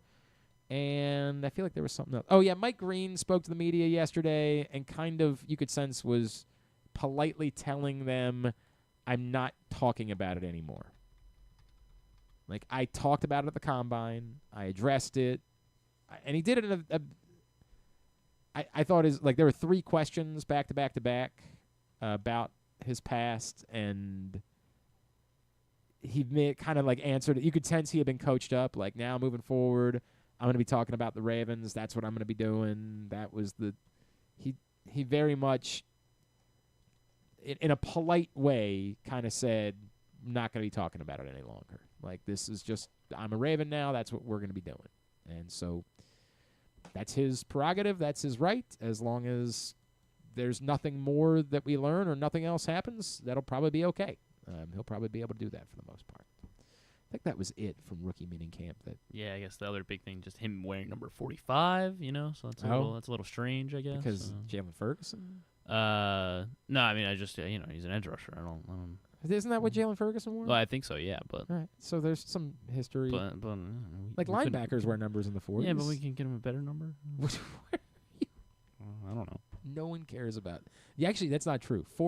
Stan cares about this. Well, yeah, because Drew and Stan, understand sports. The tastemakers. They understand sports. These guys. They get it. It was weird when Maverick Handler. What was he wearing? 97 or 99? Wasn't he? I thought it was 98. Was it 98? I don't think it was 99. And I was like, really? You're still making him wear a spring training number? Like, you can't. Like, I understand he's not here for very long, but like, this is kind of your way of saying. It felt like their way of saying, it's not just that you're not here for long right now. It's that we're telling you the next time it's going to be Basayo. Like, you're not even the backup plan moving forward. Yeah, well, unless he crushes 18 bombs, in the next I'm not opposed to that. 2 weeks. May he go ahead and do that anyway. May that be the case. All right. Yeah, we talked about it briefly, but Deontay Johnson signed with the Browns. Yeah, that happened. So now he's giving away all our secrets to them now. Well, somebody was like, "Oh, this is proof they were smart because they'll get a compensatory pick out of it." I did not sense that contract was going to be one that was going to get the Ravens compensatory pick. Not that it hurt them to do the weird transaction where they put him back on the roster. Like, there was no real cost to it, but there was never going to be much of it. Admittedly, I'm very surprised that he signed anywhere before June, right? Like, I am genuinely surprised by that part. But it was never going to be for an amount of money that was going to put you much so in line to get a compensatory pick out of Deontay Johnson. Well, there was one other thing. Oh, Tyler Loop had a weird number, too. Like, he was number, 39, I want to say, or something. Like, shameful. It was really weird. That's it. They're just sticking with Tucker. They're not even 40? committed Is that to what it. he's wearing? Is that what it is? I think he's Okay. wearing. Or no, he's wearing 33. 33. LeRon McClain, right? Will Hill's number. Was it Will Hill 33? Was it? McClain was definitely 33. That's my guy. Love LeRon. Yeah, the hockey game 7s were tremendous. A crazy turn of events. Will Hill was 33. Okay, look at you. Crazy turn of events in Dallas as they rally in the third period to beat Colorado. They were down 2-0. How am I going to offer my dynamite hockey analysis during the playoffs now? Remember, ask me what I think about the hockey. What do you think about the Colorado or just ask me what I think about the hockey playoffs? What do you think about Stanley Cup playoffs? Dude, the Avs are loaded. Well, they had they had McKinnon and they lost though. They lost in the first round. So how loaded were they? Excuse me? Yeah. I have nothing to say now. Nothing. Maybe the Stars are loaded now. Maybe. I don't know. How would I know? I just knew the Avs were loaded. That was all I had. So yeah, I've got nothing to offer now. Like you can become no a Winnipeg analysis Jets whatsoever. fan now. Why would I do that? I don't know. Hellebuck can't play goalie in the big in games. So when I was in Phoenix, there was a lot of synergy. Like, they would bring back all the Jets legends because the Jets had moved to Phoenix to become the Coyotes. So they would bring in like Dale Howard-Chuck and guys like that to do appearances and events and stuff. Like, go play golf with Gretzky and things like that. So I don't know. Maybe. Maybe. All right, go Jets. I got no team. Well, I mean, I'm so on the Cavs, sure, so you can have the I know Jets. you're a hardcore. You can have the you're a Jets. hardcore guy. Yeah, like, I exactly. understand that you got. I'll be a Jets fan. Jets, Jets, baby. Everybody knows that about me. But yeah, the game 7s in hockey were good. The game 7s in basketball were not. Pat Spencer got in there last night, so He did. He did. He Played got about out 8 seconds. in the one game that they lost. I He know, got yeah. like a ton of minutes. It's crazy. But God, what a weird series that was too, right? Like, all of the games are pretty unwatchable. Like, for the most part, they were all pretty. Yeah, I guess they bad. weren't they? And then Golden State builds up. Golden State wins the game without Jimmy Butler, and everybody's like, "Oh, now they're going to roll, right? Like, now it's going to be easy." And they build up this 3-1 lead, and it looks like it's going to be that. And then they turn around and yak up 2 games, including a game at home, only for the Rockets to utterly S the bed. I mean, just completely S the bed. The best part about this series is the frustration that, like, everybody on TNT has with having to watch the Rockets. We're like, man, I know they're good, but they can't hit a shot to save their lives. They're like St. John's, or like Yeah, like imagine if they had one guy that could shoot. It's wild, man.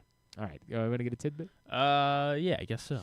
Tidbit brought to you today by County Sports Zone. Into the postseason already in lacrosse, in the private school level, and girls. And it's coming everywhere else. The MIAA playoffs get underway later on this week. Make sure you're checking out countysports.zone. That's countysports.zone to find out everything you need to know about playoff season at the high school level. It's proudly sponsored by your local Toyota dealer and buyatoyota.com. I like this one. So the Tigers got to play the Angels this weekend. So some weird late night games there. I think they crushed Anaheim in almost like every game. But specifically, Anaheim's not good. So no. Friday night, Los Angeles, show some respect. Friday night, they were actually hanging in there. It was 1-1 in the 9th inning, and then the Tigers scored like 10 runs, I think, in the 9th. Okay. And they ended up winning, either 9-1 or maybe they didn't score 10, whatever. It was like they won. Oh, 10-1. you're the one doing the tidbit. Yeah. I don't care what the final score was. Anyway, Riley Green hit like a home run to like start the rally for him, and they batted around, and Riley Green came up again, hit a second home run. So 2 home runs in an inning, like that happens. Like it happens, but like it is still pretty rare. Fernando Tatis once hit 2 grand slams in the same inning. Yeah, that was pretty crazy. But this is the first time it's ever happened in the 9th inning of a game. Oh, how about that? First time someone's ever hit 2 home runs. Sure. Well, I mean, sometimes the 9th inning of a game doesn't even happen. Right. You know what I mean? Like so. So Riley Green, there we go. How about that? First player to do that. Then I guess we'll jump right into it. Jackson Holiday. Wasting all your Twib content right here. Well, I mean that's not. I assume I'm banking on it being a hot week. More topics. So. You think? Hopefully we don't get the Twib, and I need to have the Riley Green stat. You're really ready. silly if you blew that one. Jackson Holiday, the 3rd youngest Oriole with 2 home runs. I saw this yesterday. There are 6 21-year-olds or younger to have homered twice in an Orioles game. So one of them being Holiday, who are the 5 others? Manny Machado was and we'll say who's the youngest as well. Yeah, Manny Machado was one of the younger, right? You gonna say he is the youngest? Sure. Yes. Yeah, he is. Okay. Manny Machado, 20 years old in just 35 days. Back in 2012. Who was the other one? He did it multiple times. I saw it pop up on Twitter. Obviously, I didn't see it on the broadcast because I wasn't watching the broadcast. I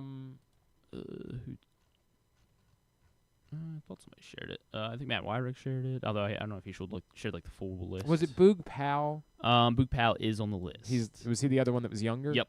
Okay. He was the other one that was younger. So that Manny at 20. Definitely was floating on social yesterday. Now, who are the others? Boog at 20, and then Jackson Holiday, the 3rd youngest, at 21. And then we have. Man, I 2. don't know. Cal Ripken. Cal never did this as a 21-year-old. Eddie Murray. Eddie Murray did, in fact, hit multiple home runs in a game, multiple times as a 21-year-old. And he was very old. Yeah, just 9 days older than Jackson Holiday. Oh. Yeah, very old. Old man. Yeah. Your old ass walking around here hitting home runs. What did they say in Big Daddy? He's probably got old balls. God, who else is on the young side of things? I'm trying to remember who even was up at 21. You know what I mean? How about Adley? Adley, no. Gunnar, the youngest, he was 22. That's scrub. Yeah. He sucks. Man. You do have to go back for the other 21-year-old. Oh, there's only one more? Yeah, there's only one. I guess I misspoke. What did I say? There were 6 total. Yeah. I guess there's 5 total. You got to go back a little ways. How about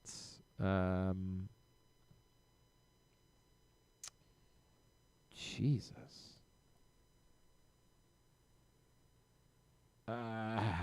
Like the problem is at that point I don't know who was up by the time they were 21. Like I'm Paul Blair. Not Paul Blair.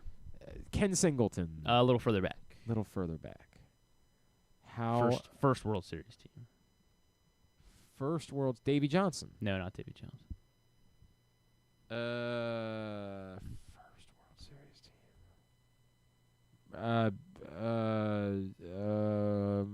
I'm just gonna name guys from the team because I genuinely don't know. How about Louis Aparicio? No, he had been around for a little while at that point. Kurt Blefary. There you go. I mean, he was Rookie of the Year. I guess that's not. Saw Kurt Blefary jersey yesterday. That was a good one. Oh my God, dude! I saw. I love trying to find the most obscure. So there were 2 people sitting a couple rows in front of me, and like, I don't know why that like it was obstructed my view, but all I saw was on the back. It was an orange jersey, and it said 45 and TRUM right on the back. Oh. And I was like, "Are you serious? Are they really making Donald Trump Orioles T-shirts? Like really? What the hell?" I swear to God, I thought that in my mind. And look, fine. It's not even. I don't even care that you like Donald Trump. God bless you. Like I'm not. It's not about that. It's just like really. That's how deranged we are about a politician that we're making Orioles shirts that like. And then I'm like, oh right, I'm an idiot. Now, what were the odds that 2 different people would be wearing the same Mark Trumbo T-shirt? Well, they're just big Trumbo guys. Both, yeah, I guess. Like one of the most unlikable Orioles of the modern era. Is he the? I mean, I guess because but he got the pies taken away. The pie, like we'll never associate him with anything other than the pies. That's all we're ever going to associate Mark Trumbo. Why didn't he want the pies? He thought it was all childish. Like he thought he was walking in the team winning the AL East is childish. The clubhouse was too immature. Mark Trumbo. Maybe they should bring him back. Yeah, maybe tighten the ship. Might be time. All right, let's get to it. I can't believe we're somehow doing a 3-hour show today. Have you we not have 3 hours of content today? Let's get tubular. Have you ever thought of taking a cruise to these wonderful destinations with sunny skies and beautiful beaches? Well, wait no longer. We're ready for you to cruise from the Cruise Maryland Terminal. Have a little phrase that you can go from baggage to margarita in about 15 minutes. Choose fun with an array of destinations, onboard activities, entertainment, and world-class cuisine. Contact your travel agent and book your cruise today. Let your adventure begin. All right, here's what's coming up tonight, totally tubular-wise. No Orioles, so, it can't get worse. Can't get worse. 2 NBA playoff game ones. Knicks Celtics at 7, Nuggets Thunder at 9:30, both on TNT and True TV. And they don't expect either of those to be all that good either, right? Yeah, everybody seems to think the Celtics spreads. and the Thunder are going to roll in those series. Look, I definitely think they're definitively the better teams, but whatever. I'm going to watch the basketball playoffs. I got nothing else. Well, we'll be playing trivia tonight. ESPN Panthers Maple Leafs game 1 at 8. Baseball tonight, Masson Guardians Nationals 6:45. MLB Network Padres Yankees at 7:05. Mariners Athletics joined in progress after that. MLB TV, the free game is Astros Brewers at 7:40. USA for Crystal Palace and Nottingham Forest at 3 o'clock, and Netflix for WWE Monday Night Raw at 8. Did I see who was the team that got promoted this weekend, and they had Natasha Bedingfield in the locker room with them, and they were singing Unwritten together? It was one of my favorite things ever. Like, I don't know why I love this so much, but I might become a fan now of... Was it Leeds? It wasn't Leeds. I don't think it was Leeds. Yeah, because I know Leeds got promoted, but that was like we knew they were going up. Burnley. Oh, Burnley. wow. I am 1,000. You got to get that video. It looks so. Pull up. Hang on a second. Are you on Twitter over on that? Yeah. I'll send it to you right now. Well, that's JJ Watt's team, Burnley. He owns them? Yeah. Oh, I mean, I don't know if he's like. I mean, he owns a stake. I'm sure he's not like the majority. Well, maybe he is the majority. I don't know. All right, hang on. I know he's a big Burnley guy. I just sent it to you over here. Natasha Bedingfield is. I don't know what the story is. Like if she's involved with the team or it's just a song they like and what. Like I don't know anything about the story. All I know is for some reason after the game, Natasha Bedingfield was in the locker room with Burnley, singing Unwritten with them, which is just the greatest thing ever. For you, open up the dirty window, let the sun in and take the outside. You cannot reach it, but something in the distance, so close you can almost taste it. Release your inhibition, feel the rain on your skin. No one else can feel it for you. Look how happy they are. You can let it in. This is the highlight. They just got promoted, and this is like better than that.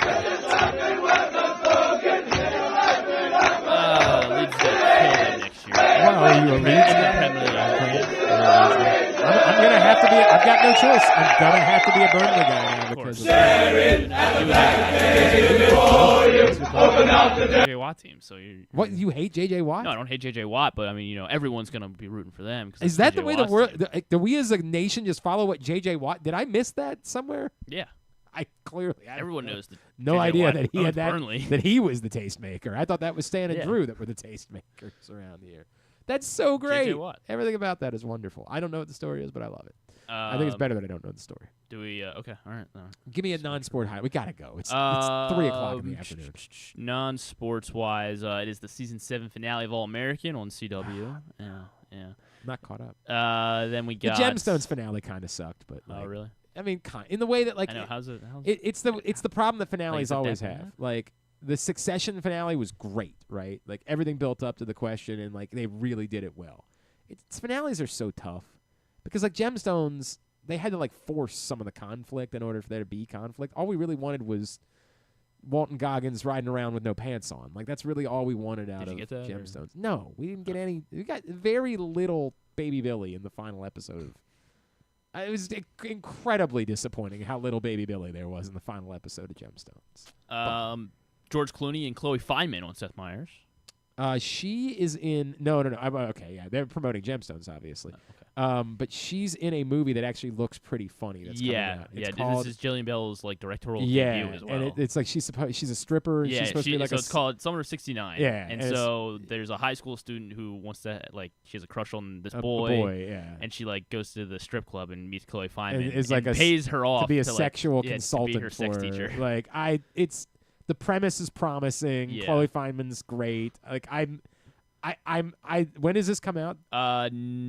Friday. I might see it before I see Thunderbolts. Honestly. It's actually going to go on Hulu. So. Oh, is it really? Yeah, it's not even in theaters. I want to see Thunderbolts. Everybody said Thunderbolts was. It really was good, well, because I know you're a David Harbour guy. Yeah. He kills it, of course, obviously. God, David Harbour's great, man. Because he's got the heavy Russian accent and he does it so well. Okay. And he kills it. about It was very good. I liked it. It's probably from all that time he spent in Russia doing Stranger Things, right? I guess so. Is that where they were? Remember they were like there was the prison and everything that he was in. Wasn't that based in Russia? I wasn't a big Stranger Things guy. I mean, I don't know. Well, obviously, the Black Widow's family. Right. Course, yes. David Spade and Kristen Cavallari will be on Family. Yes, they are promoting the Preakness. Oh, really? Yeah, nice, cool. It's good for Jay us. Cutler's ex-wife. Yeah, correct. Big on. And then David Spade's apparently got a comedy special that's going to Prime Video. What's his face was always stealing her breast milk from in the league. Remember that story?